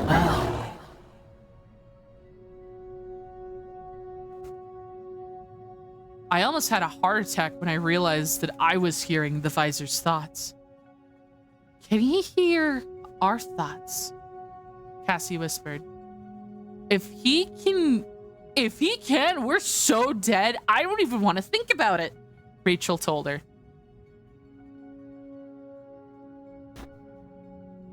He cannot hear your thoughts. As long as you don't direct them to him, you hear his thoughts because he is broadcasting them for all to hear.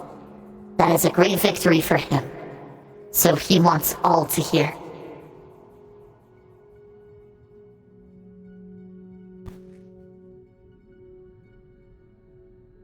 What have we here? A meddling Andalite? The no ordinary Andalite warrior. Prince Elfangor Cinderella Shamdom. Sorry. I I am literally a parasitic alien, I really should be paying attention to how things are pronounced.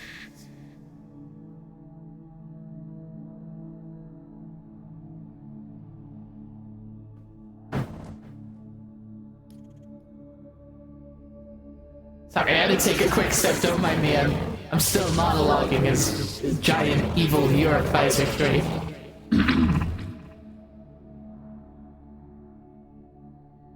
If I'm not mistaken, an honor to meet you. You're such a legend. How many of our fighters have you shredded? 7? Or was it 8 by the time our battle ended? The Andalite didn't answer. But I had a feeling maybe it had been more than 8.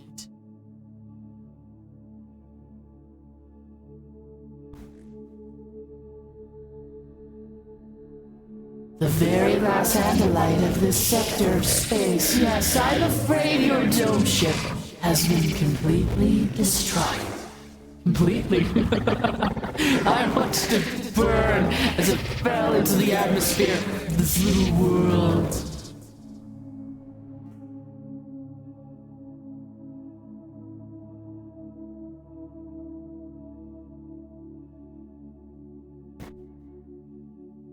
There will be others.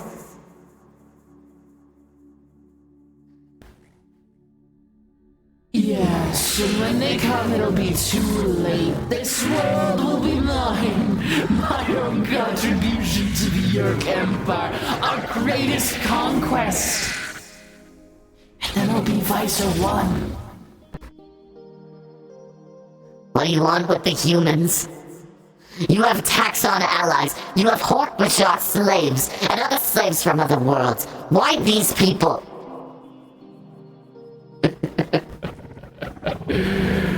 Because there's so many. And they are so weak. Billions of bodies. And they have no idea what's happening. With many hosts, we can spread throughout the universe. Unstoppable. Billions of us. We'll have to build 1,000 new Yerk pools just to raise Yerks for the half number of bodies. Face it, Andalite. You have fought well and bravely, but you have lost. I am dying with the Yerk voice.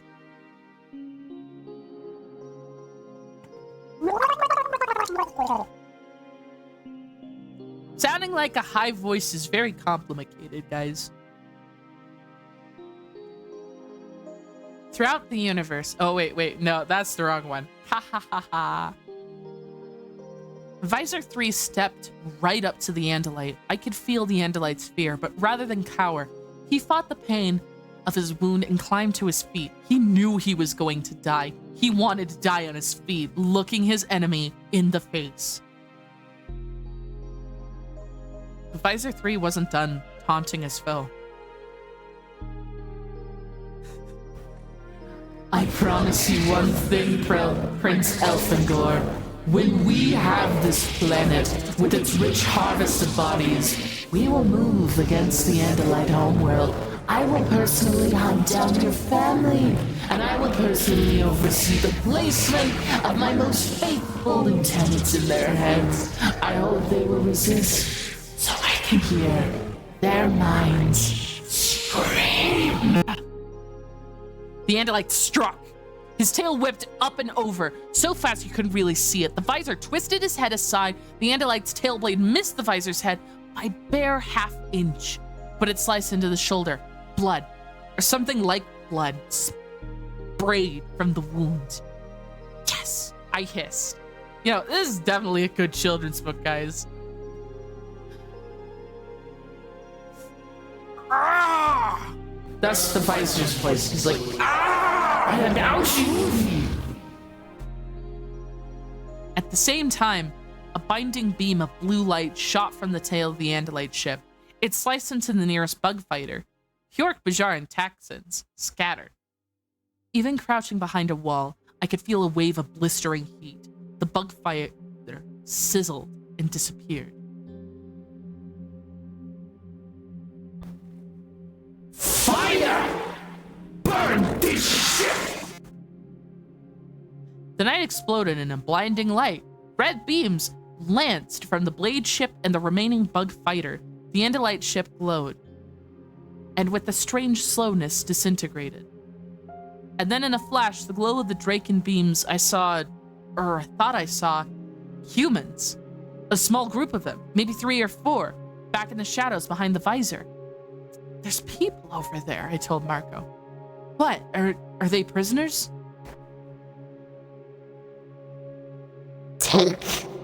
Sorry, my voice. Take the Andalite. Hold him for me.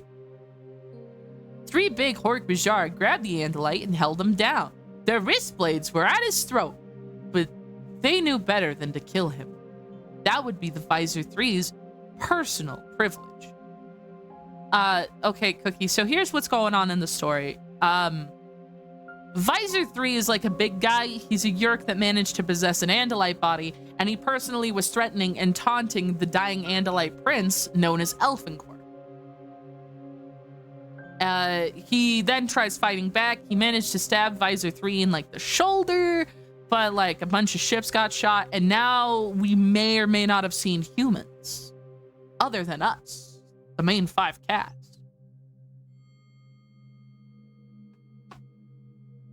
Yeah, that's what's going on. That's what's going on.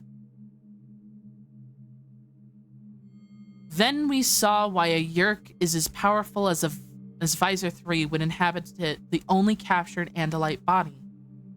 As we watched, Visor 3 began to morph. Oh, he morbin! To put in Xenoblade terms, Mobius showed up and is taking the Centaur hostage to turn them into a faced Mechan. Not sure if that makes sense. It doesn't make sense to me, but I think it probably makes sense in context. Maybe. The Andalite head grew larger, much larger. The 4 horse-like legs merged into 2, then expanded, then each leg becoming as big as round as a redwood tree. The delicate Andalite arms sprouted and became tentacles.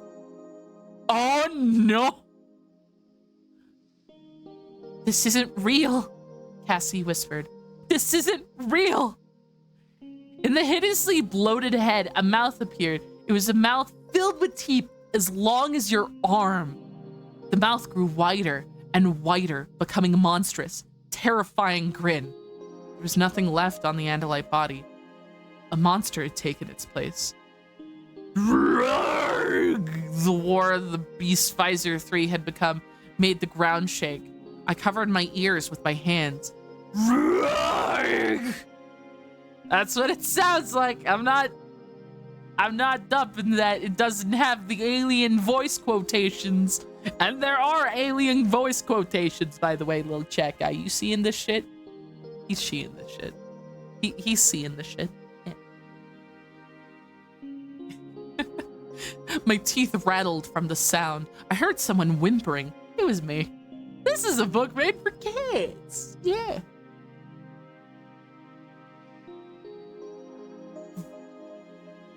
Visor 3 had become a monster that made the Hork-Bajir and the Taxxons look like harmless toys. He reached out with one thick tentacle and grabbed the Andalite by the neck. No, no, no, I heard Cass whispering over and over again. No, no, no, no. Don't look, Rachel said to her. She put her arm around Cassie's shoulder and held her close. Then she reached for Tobias and I took his hand. I guess you never really know someone till you see them scared, and even scared to death. With tears running down her face, Rachel had strength to spare. Visor 3 lifted the Andalite straight in the air, tearing him from the grass in the Hork-Bajir, and the Andalite prince struck again and again with his tail, but each strike was like a pinprick against the creature. Visor 3 held the Andalite high in the air, and then Visor 3 opened his mouth wide.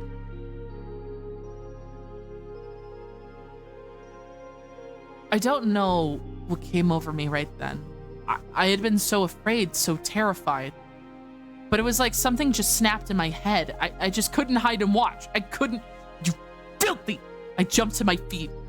I snatched up a piece of rusted iron pipe from the ground and started to climb over that wall. I guess I just went crazy or something. I had to be crazy. It had to be craziness. Because there was no way that I, alone, armed with a piece of pipe, was going to accomplish anything. No. No. The Andalite's silent cry made me hesitate. I felt Marco's hand grabbing my shirt and pulling me back. Tobias and Marco held me down. Rachel put her hand over my mouth. I was trying to scream, curse, or something. Shut up, you idiot! You're just gonna get us all killed. Marco hissed. Jake, don't. She put her hand on my cheek. He doesn't want you to die from him. Do you realize he's dying for us? I shoved Marco and Tobias away angrily, but I was in control of myself again. I peeked over the wall again. The Andalite Prince was helpless in the grasp of Visor 3. I saw him held high in the air. I saw Visor 3 open his monstrous gaping jaws. I saw the Andalite fall into that open mouth. The mouth closed. The teeth ripped that Andalite apart. And the Andalite Prince Elfangor Simiril Shumtul, dead. At the very end, he cried out. His cry of despair was in our heads. His cry will always be in our heads. The Hork-Bajir, the controllers, began making a huffing sound like a whoa, whoa, whoa. Maybe they were laughing or applauding. The Taxxon controllers rushed forward and crowded around Visor 3. They seemed to be stretching up towards him. They saw why. They had a piece of Andalite fell from the Visor's jaw, and the nearest Taxxon greedily gobbled it up. Tobias and I turned away and covered his face with his hands. Cassie had tears streaming from her eyes. So did I. I heard a sound that was strange because it was so normal. It was laughter. Human laughter. The human controllers. Because that's what they were. Were laughing. Like they were at some kind of show. For a moment it seemed to me that one of those laughing voices was familiar. Like I heard it before. And then the sound swallowed up like a huffing of like the Hork-Bajir. Visor 3 morphed out of his monstrous form and slowly regained his Andalite body. Fuck. Trying to make sure I'm hitting the right button. Here we go.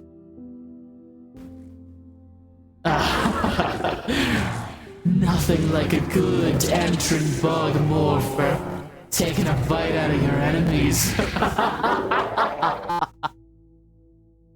Again, the human controllers laughed and the Hork-Bajir controllers huffed. And I heard a familiar human laugh I couldn't quite place. Marco started throwing up. It was an understandable thing to do, but somehow that sound caught the attention of the nearest Hork-Bajir. The snakehead turned. He was perfectly still. We were perfectly still. What did I just hear?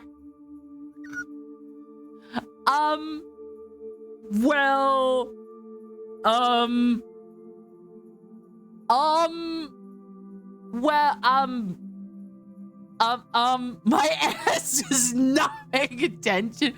I understand. Let me clarify what just happened. The Andalite got chewed up by a giant tentacle monster that Visor 3 morphed into. And then now there's laughing that our main character in this story, Jake, recognizes, but he can't quite place. Yeah, that's what's going on. and then Marco threw up, and a Hork-Bajir was like, huh? I hear a puking. The Hork-Bajir turned towards us. The nearsighted eyes were aimed directly at our hiding place. I don't know who panicked first. Maybe it was me. Maybe we just all had fear and horror we could stand. It was like an electric shock went through us. We were running before we had a chance to even know what I was doing. I ran. I gasped for air. A cry went up from Hork-Bajir. Split up! I yelled. They can't follow all of us. Marco and Tobias and Cassie took off in 3 different directions. Rachel was still right beside me. Glancing back, I saw the Hork-Bajir hesitate, unsure who to chase. Rachel and I are the fastest runners. Tobias is totally out of shape, and Marco and Cassie are too short to be really fast. So I figured if the aliens were gonna chase anyone, it ought to be us. I guess Rachel thought the same thing. She slowed down just a little and began yelling and waving her arms. Come on! Come on, you! And then she said words I didn't realize Rachel even knew. She really was like, hey, you fuck! You prick! You bitch! You swine! That's what Rachel's saying. That does not explain the demon sounds. I'm a demon? That could explain the demon noises. Okay. Yui. Unsure who to chase. Rachel said words I didn't realize Rachel even knew. The two nearest Hork-Bajir snapped around and took off after us. Garfish! Here! Garfish! Fit! Enemy! Get! Even in my panic, it surprised me. They were talking in some mix of their own alien language and ours. Garfish! Fit! Nahar! I get! I kill! I ran. Suddenly, my foot slammed into something and I was down. I hit the ground hard. The wind was knocked out of me. I tried to fill my lungs again. Rachel ran on. She didn't know I had fallen. Ooh, he gonna die. A spear red light struck a concrete pipe right beside me. The concrete vaporized. The two Hork-Bajir coming after us, bounding like some devil kangaroos. I was up and running. Rachel must have realized that I wasn't with her anymore. She stopped and started to come back towards me. Don't be an idiot, I yelled. Run! She hesitated just a second, but she knew she couldn't do anything more for me. She ran. I saw a dark hole ahead and I raced towards it. A doorway. Inside, it was black as a grave. It was black as a grave. Okay, Ray. Okay. Yeah. That's the best reason I got. I'm trying to remember what I was reading. Where was it? Okay. It was one of the buildings that had almost been completed. Just bare concrete walls and scattered junk, but I knew I had been in there before. Marco and I had walked all through it. There had been hallways and little inside rooms. It was like a maze. Marco, Rachel, had they gotten away? And what about Cassie and Tobias? I tried to get my brain to concentrate as I scurried across the first big room. There was a corridor. Somewhere. I groped in the dark and found a wall. Do not grope in the dark. In general. That is a bad idea, Jake. That is a bad idea. Okay.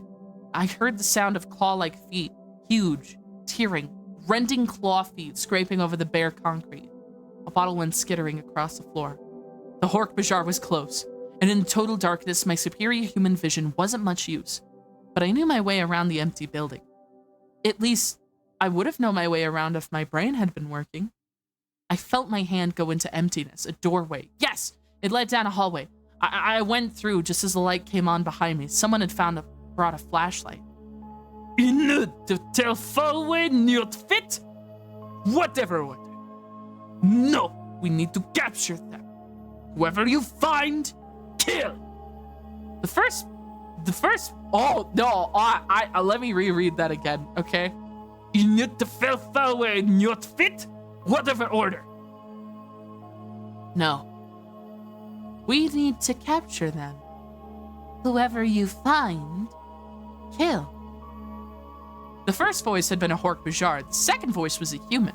And the weird thing was, that voice sounded familiar. I tried to think. I knew I'd heard that voice somewhere. Where? Just save the head, the human told the Hork-Bajir. Bring that to me, and we can identify it. I slid quickly along the wall. The light followed steps behind me. I racked my brains. Had there been a passageway? Yes, there it was. As silently as I could, I slipped to it. The flashlight beam was just inches behind me. I kicked something soft. Hey! Oh, it's a normal guy. Hey! It was a man.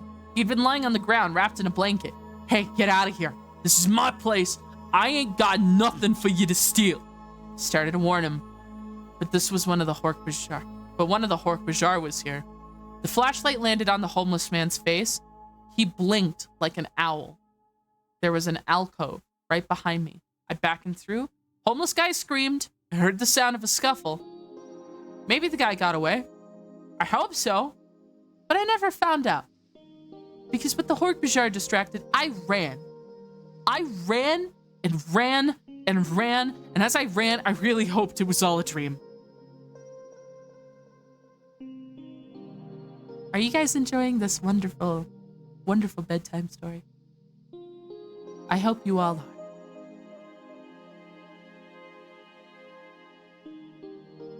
Somehow, I made it home.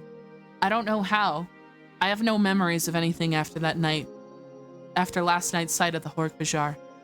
I wish I had no memories of anything that happened that night. If only I could forget it all. I called around to the others. Everyone was shaky. But they were all alive. Rachel kept trying to apologize for leaving me. Marco just kept asking me if I was sure this wasn't a dream. I guess I could have had the worst nightmare of my life that night, but I didn't. The world of nightmares was a joke compared to my new reality. But the next morning, a Saturday, I half believe it had all been a nightmare. The only thing that seemed real, really real, was the way the Andalite had smiling with his eyes. I woke when my mom started pounding on my door. Jake? Are you awake in there? I was now. Yeah, I groaned. I'm up. Your friend Tobias is here. Tobias? What's Tobias doing here? It's me, Tobias' voice. Can I come in? Sure. I sat up in my bed and blinked several times, trying to get my eyes unglued. The door opened. I heard Tobias say thank you to my mom. Thank you, Mom. He was glowing. I swear, he was glowing. Not like he was radioactive or anything. I don't mean that. I just mean that his eye was shining bright and his face was one of the big grins and he seemed to be tingling with energy, bouncing like he couldn't stand still. He did it, Tobias said. I tried to get my hair to go in one direction, ranking my fingers through it. What are you talking about? I was yawning when he answered. I became dude. I stopped yawning. My mouth actually snapped shut. Dude is Tobias's cat. Huh? Tobias glanced around like there might be spies in the room. I became dude. Just like the Andalite said. I just stared. It was so amazing. It didn't hurt or anything. It was like I was petting him and thinking the whole thing last night, right? So I thought, why not give it a try? He was pacing back and forth, snapping his fingers, birthing with enthusiasm. Very unlike Tobias. I didn't even know how to begin, so I just made sure the door to my room was locked. Unfortunately, my uncle was still asleep. Tobias has the most screwed up family. I know. He was never who his father... He never knew who his father was, and his mom just decided to leave him a few years ago. Since then, he'd been shutted back and forth between uncles here and his aunt, who lives on the other coast. His aunt and his uncle can't stand each other. And it's like Tobias is some burden they have to shove off to each other. I get the feeling neither of them care about Tobias. I almost said Tobias. It's Tobias. So there I was, just sitting on my bed, thinking about it, concentrating, thinking about becoming dude. I looked down at my hand. He grinned at me. What do you think I saw, Jake? I shook my head slowly. I don't know. I had fur, Jake. I was growing claws. You should have seen the real dude. He went nuts. I had to put him outside before he could morph all the way. He clawed me up pretty good. Tobias stuck a sliced finger into his mouth. I swallowed hard. Okay, this is definitely crazy now. Tobias, is it possible you maybe just dreamed all this? Not a dream, he said. Now he's serious, Tobias again. The grin was gone. It's all true, Jake. All of it. His eyes met mine. I knew what he was saying. He had tried to pretend like it was all a nightmare too, but it was real. I looked away. I didn't want to start believing it had all been real. I wanted to safely store all that away in my head. Just another bad dream. Bad dreams should stay in your head. None coming out into the real life. I just kept concentrating on changing, and in a few minutes, I was not myself anymore. That's called disassociation, kids. His eyes bored in on me. You have no idea what it's like, Jake. Being a cat, I can't even describe it. You're so strong, for one thing, and it's just coiled power all the way you can move. You know what I did? I jumped onto my dresser, 3 feet straight up in the air. I landed like a feather, 3 feet. You know how high that is when you're a cat? It's like a person jumping maybe 30 feet straight up. He stopped suddenly and looked at me. You don't believe me, do you? He said. Look, Tobias.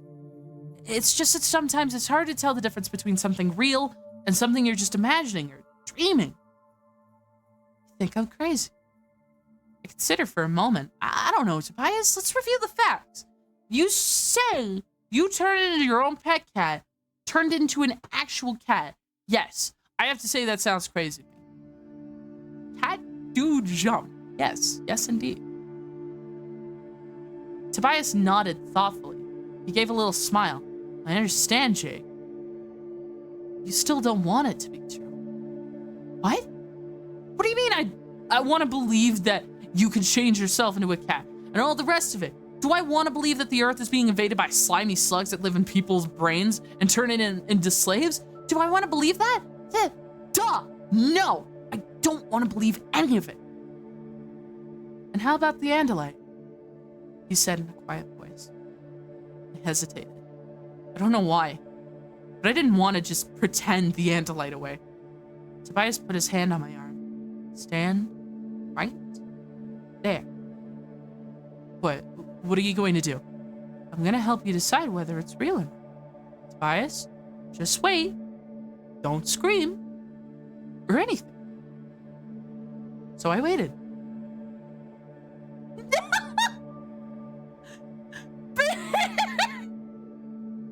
Bird's like, and now it's time for the woo portion of the story. Okay, I'm ready for this. For a few seconds, nothing happened. Tobias just stood there. I glanced at his face, his eyes. His eyes were different. Ads.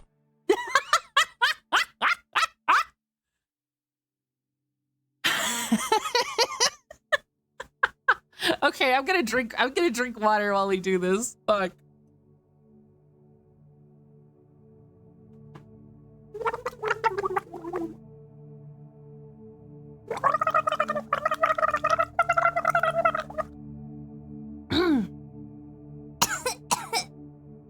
Yeah. You know what? It's getting late. I'm gonna tuck myself in the bed. Don't mind me. There we go. And I just like get myself all tucked in the bed. Yeah. This is nice, isn't it, little guy?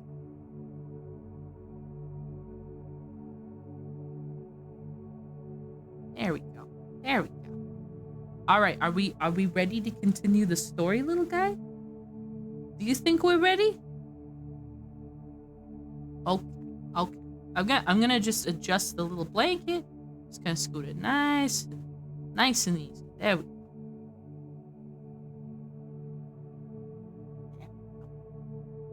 go. Okay. For a few seconds, nothing happened. Tobias just stood there. I glanced at his face, his eyes. His eyes were different. I'm not doing ooh voice. Hold on. For a few seconds, nothing happened. Tobias just stood there.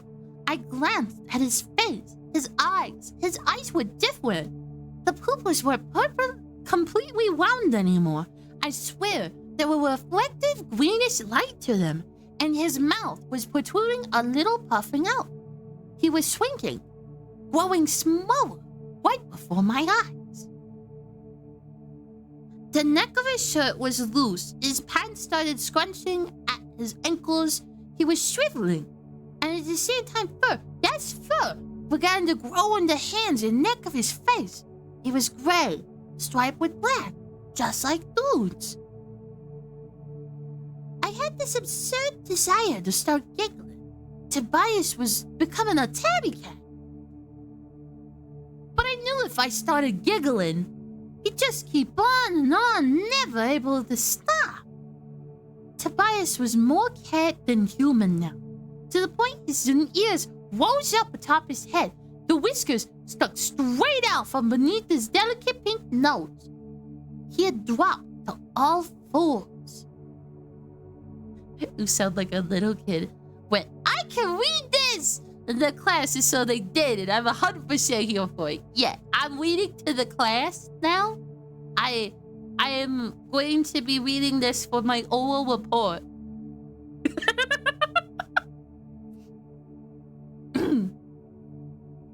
I really hope this is on the test because my speech impediment is amazing. Casually defying the laws of conversations of mass fun. Yeah. Okay. Tobias was more cat than human now. The pointed ears rose atop his head. The whiskers stuck straight out from underneath his delicate pink nose. He had dropped to all fours, clothing now half draped over. Like so many rags, his tail twitched. Yes! A tail! I wonder if I could drop dead from the lump that had filled in my throat, or from the jackhammer pounding in my heart when I wondered if I was still asleep. But if it was a dream, it was a really convincing one. I was standing there in my bedroom, staring down at the great black cat less than 2 minutes earlier than my friend that had been my friend Tobias. I hope I'm asleep, I muttered. I really do. You're not asleep. Is that you? I demanded of the cat. Can you heal me? Ooh. That's what the cats say. That's how cats talk. That's how cats talk. That's just how it is. They're like, ooh, can you heal me? I am twice forty to a cat. Tobias sounded surprised, although it sounded wasn't quite the word. Yes, I said cautiously. I did not know I could send thoughts like this. Just like the Andalite. I guess it only works when you're morphed. I'm talking to a cat, I realized. I thought Tobias was crazy. I wondered if Tobias had heard my thought. I concentrated. Tobias, can you hear me? Yeah, he said. I can heal you. I know. I found it funny. She had conversations instead of conversation.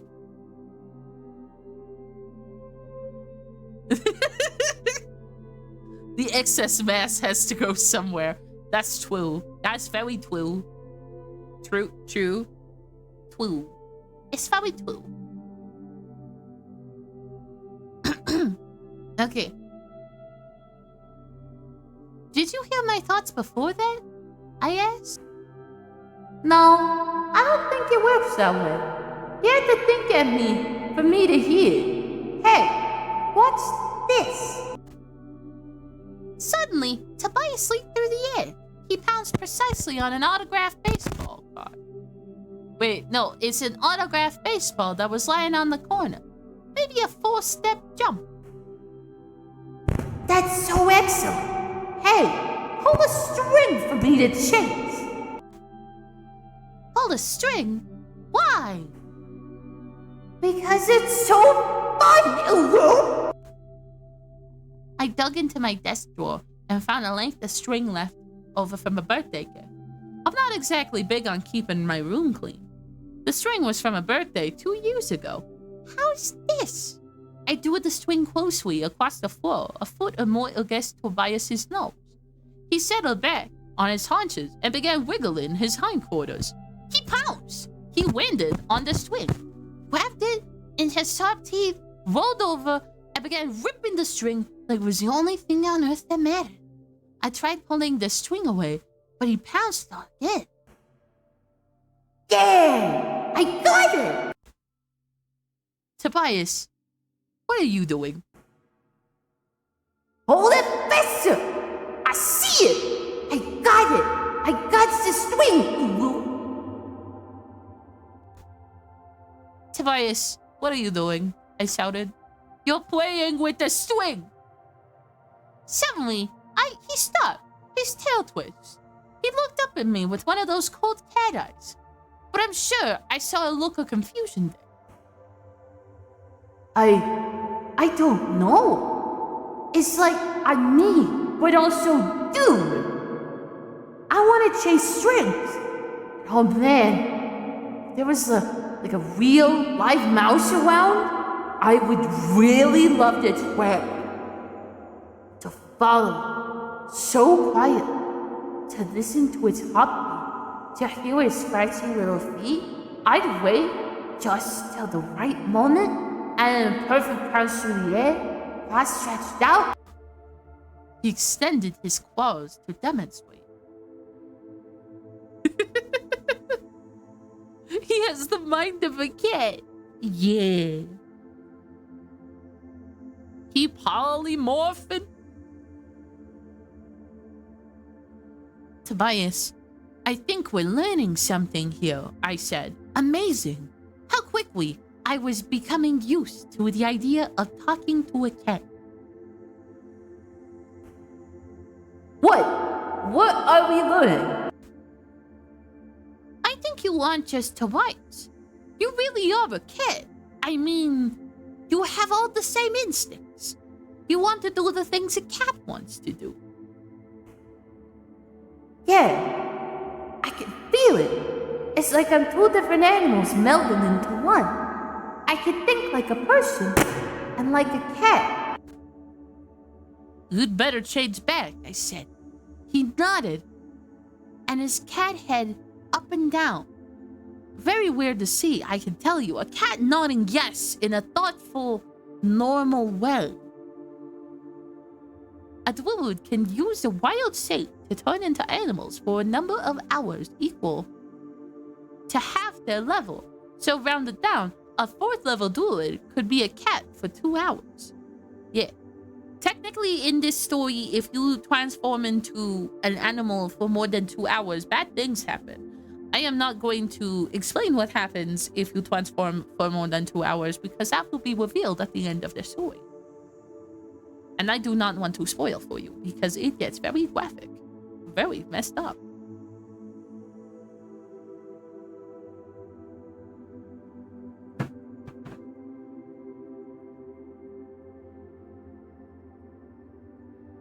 Yeah. The change back to human form was at least as strange as the change to cat. The fur disappeared, leaving bare patches of pink skin behind. The nose grew out in flat cat face, and the tail was sucked up like a snake going up a vacuum cleaner. Tobias stood there, looking embarrassed. He quickly pulled on his clothes. Maybe with some practice we can figure out how to change back into our clothes. We? He smiled, with a gentle grin again. Don't you get it? Yet, Jake? If I can do it, so can you. I shook my head. I don't think so, Tobias. Uwu. I am not ready to polymorph. Uwu. Suddenly, he grew very angry. He grabbed me by both shoulders and actually shook me. Don't you understand, Jake? It's true. Out of it. I pushed him away. I didn't want to hear it, but he kept after me. Jake, it's all true. The Underwhite gave us these powers for a reason. I literally just bit my fucking tongue saying Andalite in the ooh voice.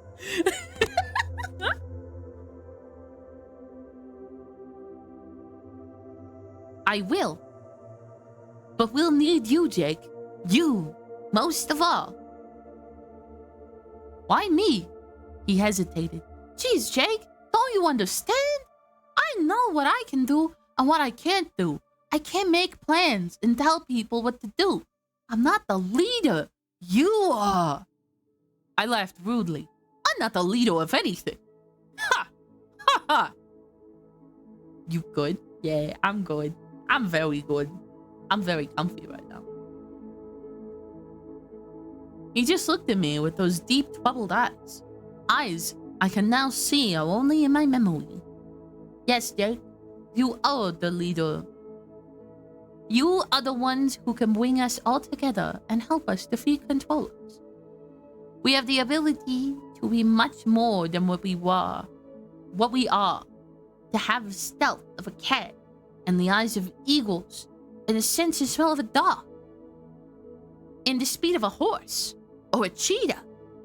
We're going to need it all if we have any hope of holding out against the controllers.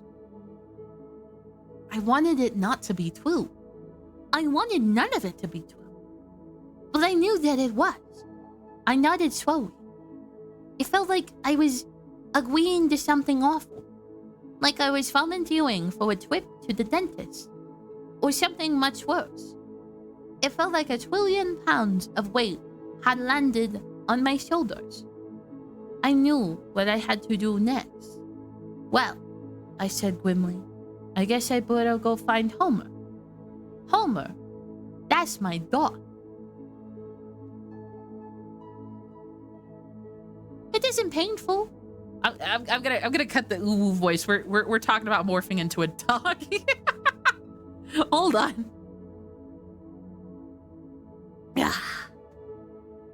It isn't painful morphing. I mean, I petted Homer for a while, and it felt complete, total fool. This is the stupidest thing I had ever done, I told Tobias. Look, you have to concentrate. At least I did. I mean, I formed this mental picture of dude, right? I thought about becoming them. No!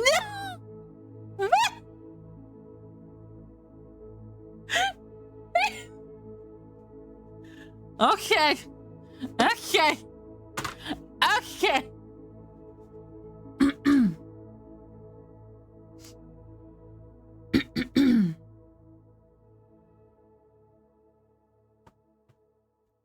Look, you have to concentrate.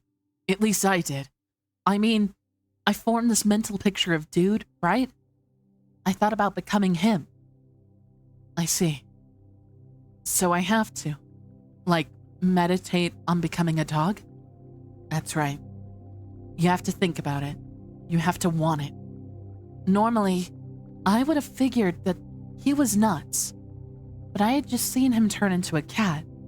So if he was nuts, so was I. I thought about becoming Homer. I stroked his fur. I formed a picture in my mind of me becoming Homer. Homer becoming weirdly quiet while I did it. Like he was asleep. Only his eyes were open. Just like dude, Tobias commented. I think the process kind of puts the animal in a trance or something.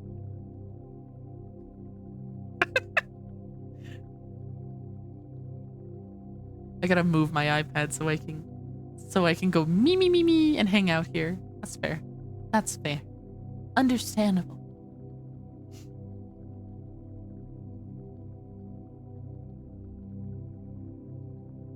Okay.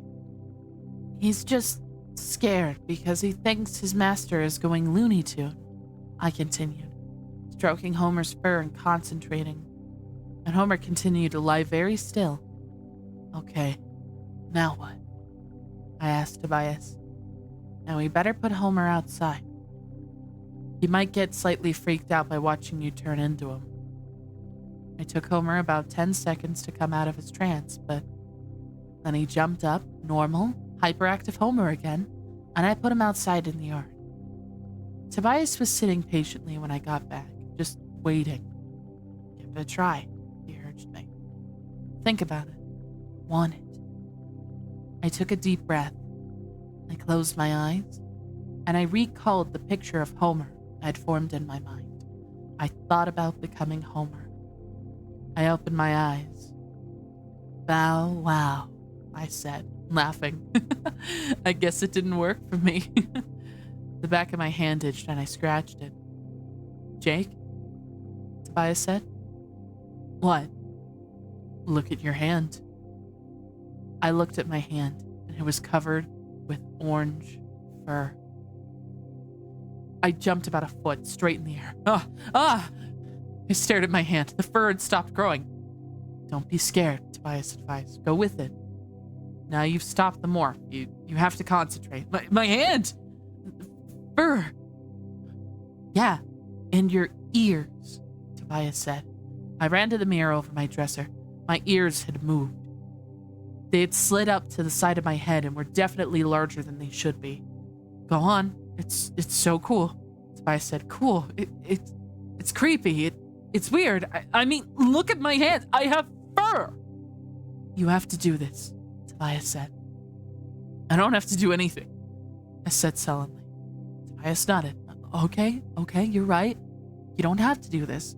You could just forget what we saw last night. We can forget what we know, and the Yerks can take over more and more people. You can just ignore it. We can all just go along, grow up in a world where human beings are nothing but bodies to be used by murderous aliens. Okay. When he put it that way, it didn't sound like a great option.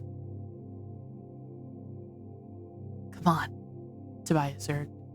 I swallowed hard. I closed my eyes. I thought of Homer. Of being Homer. I know that probably this doesn't have the same occurrence, but when I read that line in a very meditative state, I don't think of Homer the dog or Homer's Odyssey. I think of Homer Simpson. So I'm thinking he's slowly transforming into Homer Simpson.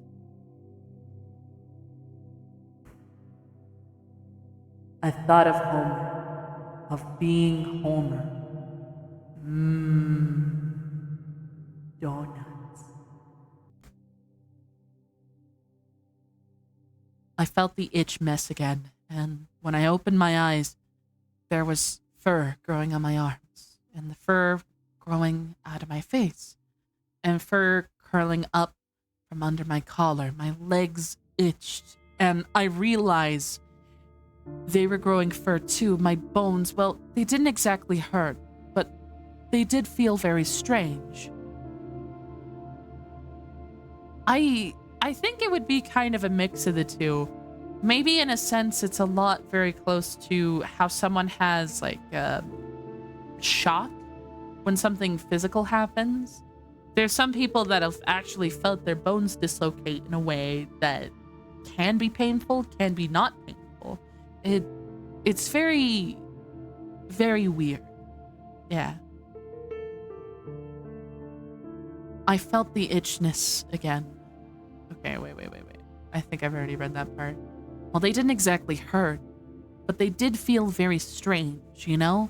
When you go to the dentist and he gives you Novocaine? What's Novocaine? I need to know what Novocaine is. Give me a second. So it kind of gets into like a state of like something, right? That has to be it. I'm gonna look up the definition of what this is. Boop.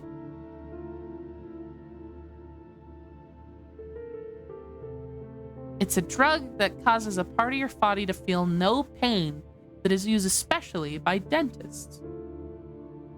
Apparently, it's a very strong painkiller. I guess that makes sense. Definitions of Novocaine: procaine administered as a hydrochloride. Types of... I don't know what that is. Okay, it's just a pain reliever, I guess. That makes sense. So the drill doesn't really hurt, but you know it should hurt? I guess that's what it's like. My bones shortened. I could feel my backbone stretching as it extended out into a tail. There was a scraping sound as my knees suddenly reversed direction. I toppled forward, no longer to walk upright. When my hands hit the floor, they weren't exactly hands anymore. My fingers were gone. All that was left were short, stubby nails. My face bulged out. My eyes drew closer together. Tobias got up and tilted the mirror so I could see myself. I watched the final transformation as the last patches of my pink human flesh disappeared and my tail sprouted to full length. I was a dog. It was insane. But just the same, I was a dog. I knew I shouldn't be scared by all this. I wasn't. I was ecstatic. I was giddy. I was thrilled. Happiness just washed over me. Happiness filled me up. I breathed in through my ridiculously long nose and wow, the smells. Oh man, you have no idea. I breathed in and right away I knew my mom was toasting a waffle in the kitchen. And I knew Tobias had walked through the territory of the big male dog, and I knew things I couldn't even explain in human words. It was like being blind all your life and then suddenly you can see. I ran over to Tobias and sniffed his nose.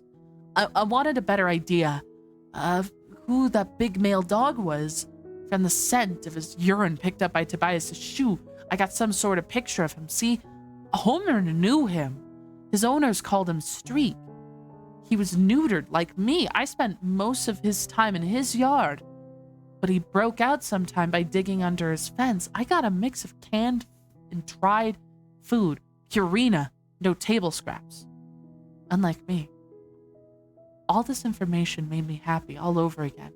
And I had to wag my tail. I looked up at Tobias. He looked tall and strange and not very colorful. I wasn't all that interested in looking at stuff. Smelling things was way better. Intruder! That's what it says next. I love how it's like, oh my god, I'm a dog. I'm a dog, and I'm a dog, and a dog thing, intruder. You seeing this shit, little guy? You seeing this shit? There was a noise in the yard. A dog. An unknown dog in my yard? An intruder. I ran to the window and perched it against and cut loose. Ruff! Ruff! Ruff! Why am I barking? I gotta continue. I gotta keep with the bit. I'm sorry, guys. Bark! Bark! So, please, to anyone coming in, please, I'm reading a book. This is exactly what it says in the book. Do not judge. Ruff! Ruff! Ruff! Ruff! Ruff! Ruff! Ruff! I barked as loud as I could.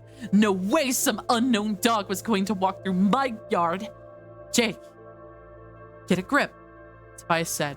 That's Homer out there. Homer? What? I tucked my tail between my legs. What was going on? Jake, listen to me. It's just what happened to me when I morphed into a cat. The dog brain is a part of your brain now. You have to deal with it. But there's a dog in my yard.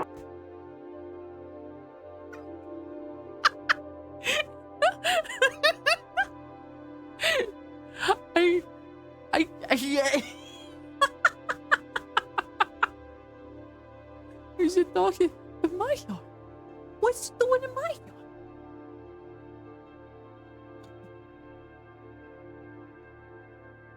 Jake, listen to me.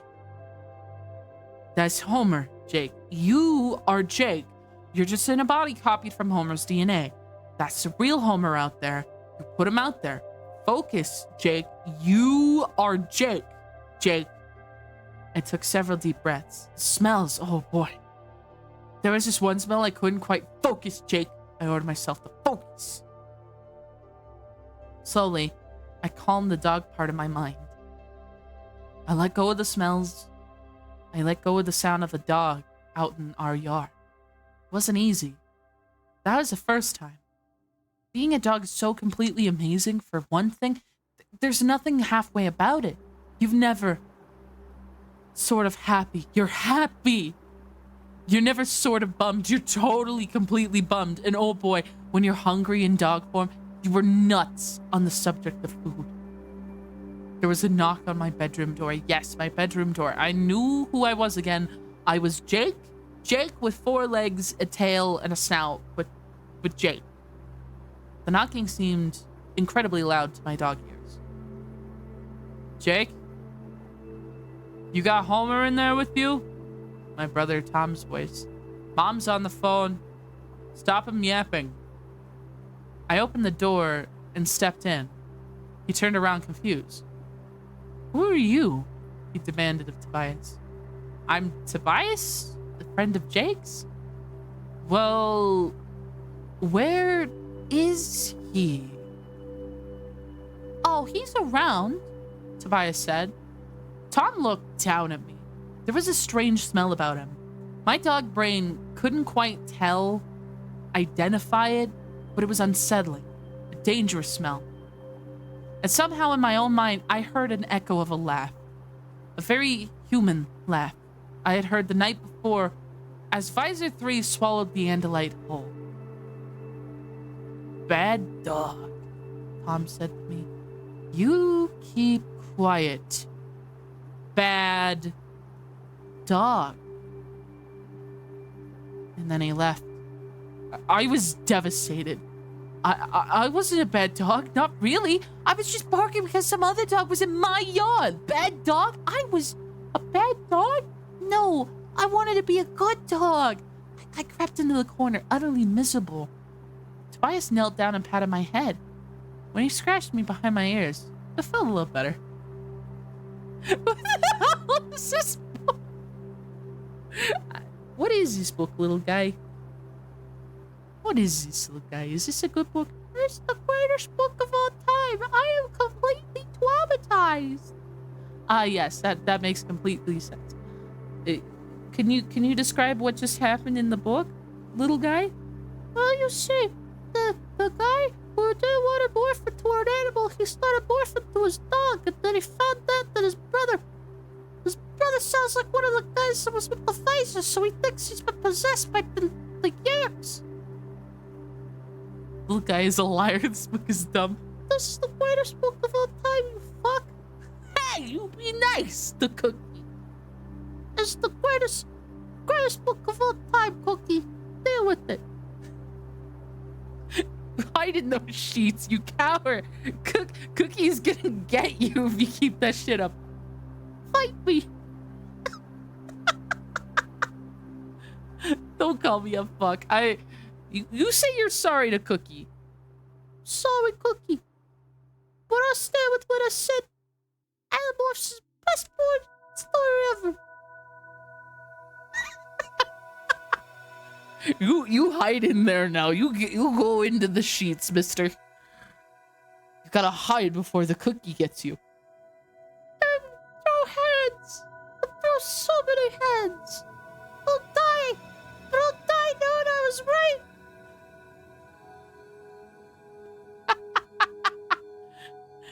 That's alright. Just don't threaten to fight me because of this story. Yeah.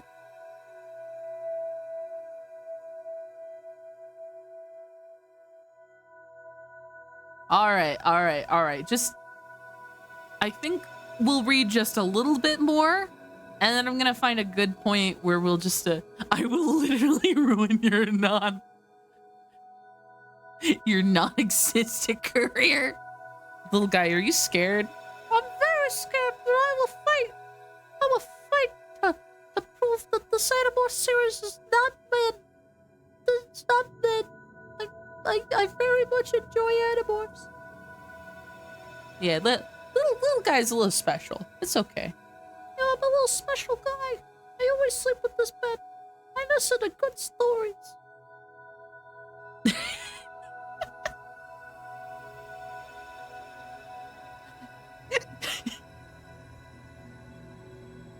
That's fair. That's fair, little guy. He's a special little guy. He's a silly little guy.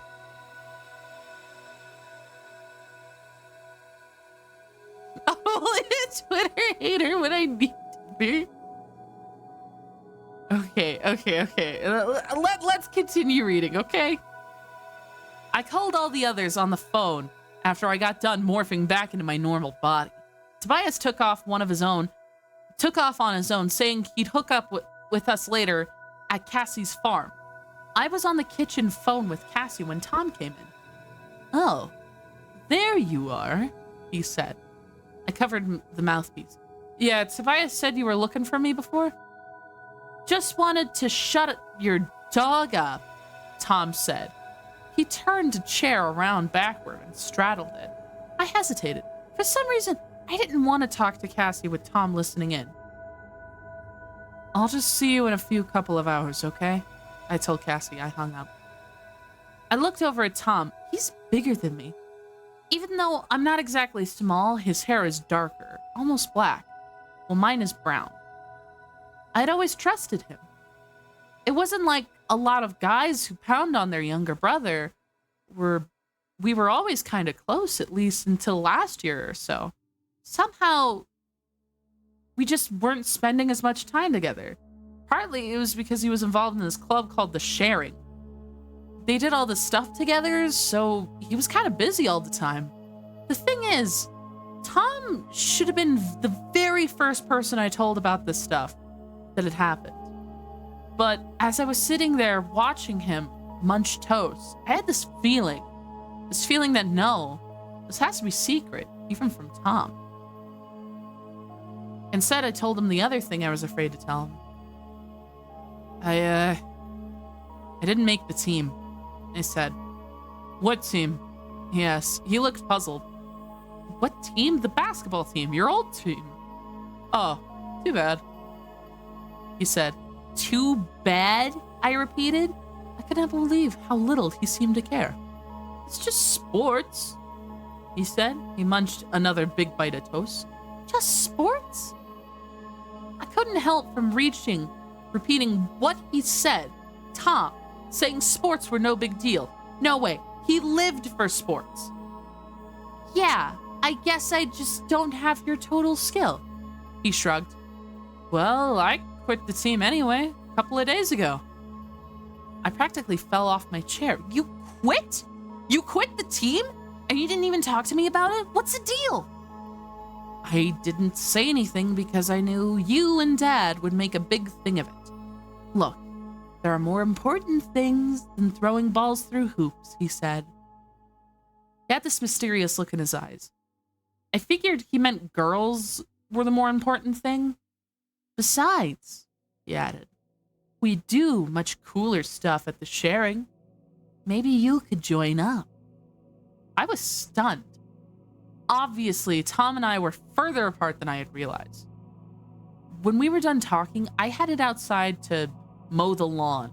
I mow the lawn every Saturday. It's my major chore. That and taking out the trash, which I hate because we have to do all this recycling stuff. When I was finally done mowing, trimming, and raking, I hopped on my bike and took off. I had arranged with everyone to hook up at Cassie's farm. This isn't exactly a normal farm, although it had been in the old days. They do still have horses and a cow, but now the big red main barn is a wildlife rehabilitation clinic. Cassie's father runs it. They take in any kind of injured animal except the pet type animals.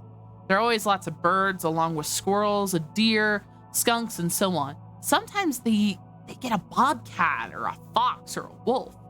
Cassie's mom's also a vet too, but she works at the gardens. That's this big, huge amusement park that also has a zoo, or I guess they call it a wildlife park. Luckily, Cassie loves animals, like really loves animals. It would have been hard having her parents if she didn't really love animals. Me, I have a dog. Tobias has a cat. Cassie has everything from porcupines to polar bears. By the time I got there, Marco, Tobias, and Rachel were already waiting outside the barn. Rachel had her face turned up to catch the tanning rays of the sun. Cassie wasn't there yet. I figured she was doing chores. She had tons to work around here. How much do they need to say she loves animals? Geez, we get it. To be fair, I think they're also trying to describe where the animals are going to be coming from, because how else are they going to transform into some of these animals that they have?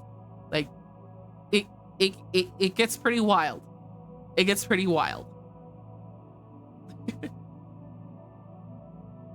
I started to read the article. It wasn't very long. It said that the police claimed that there had been a disturbance in the construction site the night before, that several police had called, claiming they'd seen flying saucers landed there, followed by bright lights.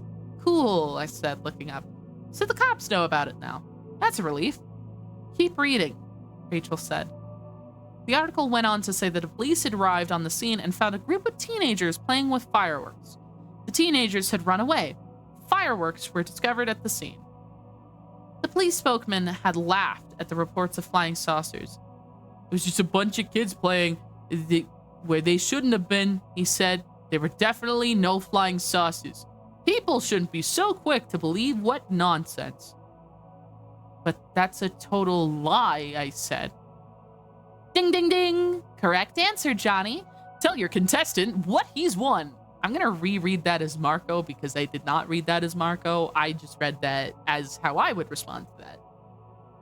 Conspiracy theme. I love how Bird just immediately is like, conspiracy theme. Woo! Ding, ding, ding. Correct answer, Johnny. Now tell our contestant what he's won. Marco said. Did you see that last part? I read the last sentence. It froze me up good. I can tell you, the police were offering a reward for information on the teenagers. They're looking for us, Marco said. Why would the police be... I mean, why would they lie? I wondered aloud. But the answer was pretty obvious. Marco laughed, his sardonic laugh. Let's see, Captain Brilliant. Would it be because the cops are controllers? Probably not all the cops, Tobias pointed out. If the police had been infiltrated by the controllers, who knows how many others have too, Rachel said. Teachers? Perhaps people in the government? The newspaper and the TV. Math teachers for sure, Marco joked. We all looked around nervously, like we expected to find ourselves surrounded by controllers. I tried to tell myself it was all a dream, Rachel said. Been there, I said. For a while, no one said anything. We all felt the same terrible feeling, like we were all alone. Marco spoke first. Look, why don't we all have to deal with this? I say, we just forget it. We never talk about it. We never morph. We just deal with our own lives. Tobias and Rachel both looked at me. They were waiting for me to argue with Marco. Marco, I halfway agree with you, I started to say. Suddenly, Marco just went ballistic. We could get killed. He yelled, don't you get it? Don't you saw what happened to the Andalite? I mean, this is radical stuff, Jake. This is for real. Real. We could get killed.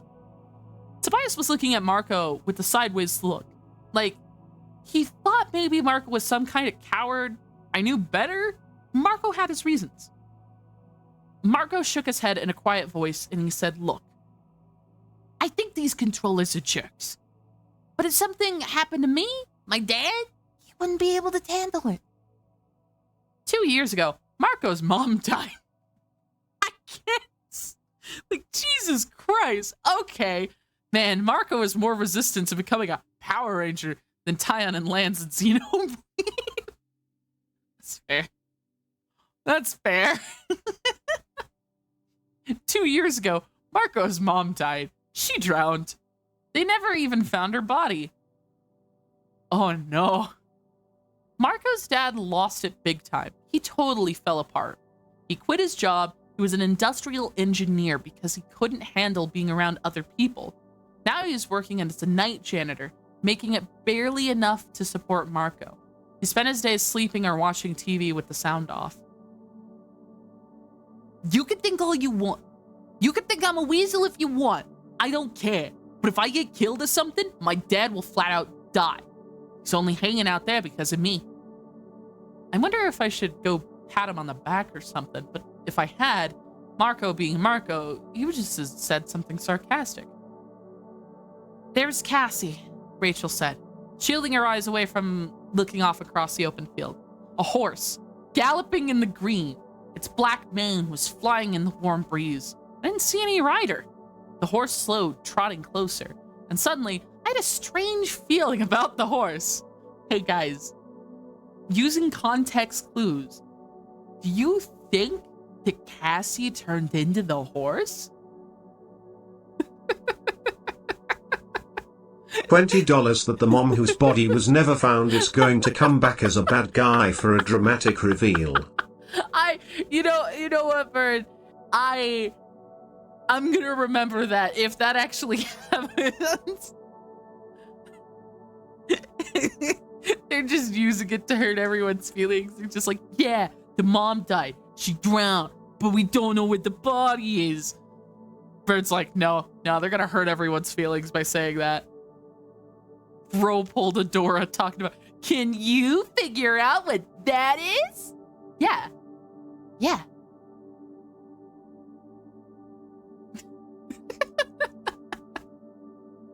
The horse whinnied softly. Then the animal began to melt. The brown eyes became slightly smaller. The long muzzle became a human mouth. That thing was part horse and part Cassie smiled at us with the big horse teeth and said, hey kids, I would be very much traumatized by that. The book is like, we don't know where her body is. And Bird's like, I know. It's like the character talking about a weird deadly allergy at the start of a murder mystery. You're like, we know it's gonna happen. We know it's gonna.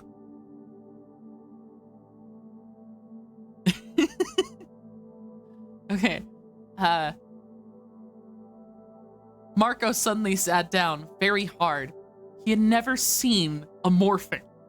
I love how they make morphing like a thing. I think like part of it is because every time my brain thinks it's kind of like morbing. He's never seen a morbing. Guys, Marco's never seen a morbing. Oh my gosh.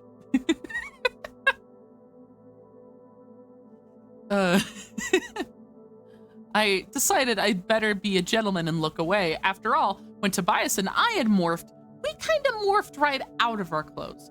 But I noticed that Cassie emerged from the horse. She was wearing a skin-tight blue outfit. One of those outfits girl wear to do aerobatics. Okay, that's okay. I watched and saw something beautiful happen. For a few seconds, she stayed half horse, half human. She reminded me of an Andalite. I just realized it was deliberate. Cassie was controlling the way she morphed.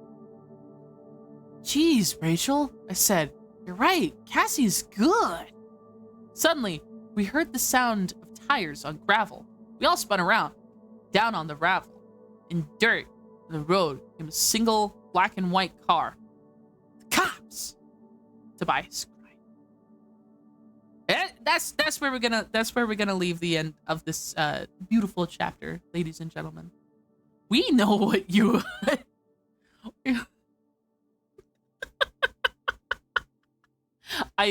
it's gorgeous, it's beautiful, it's stupendous.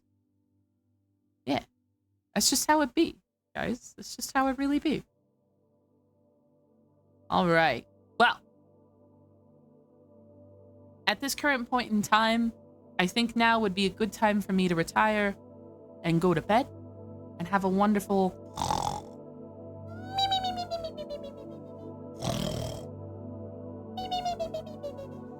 So, having that said, have a wonderful night. Take care. And don't let any yerks slide into your ear or catch anyone morphing. Because apparently it's very traumatic to watch. Take care.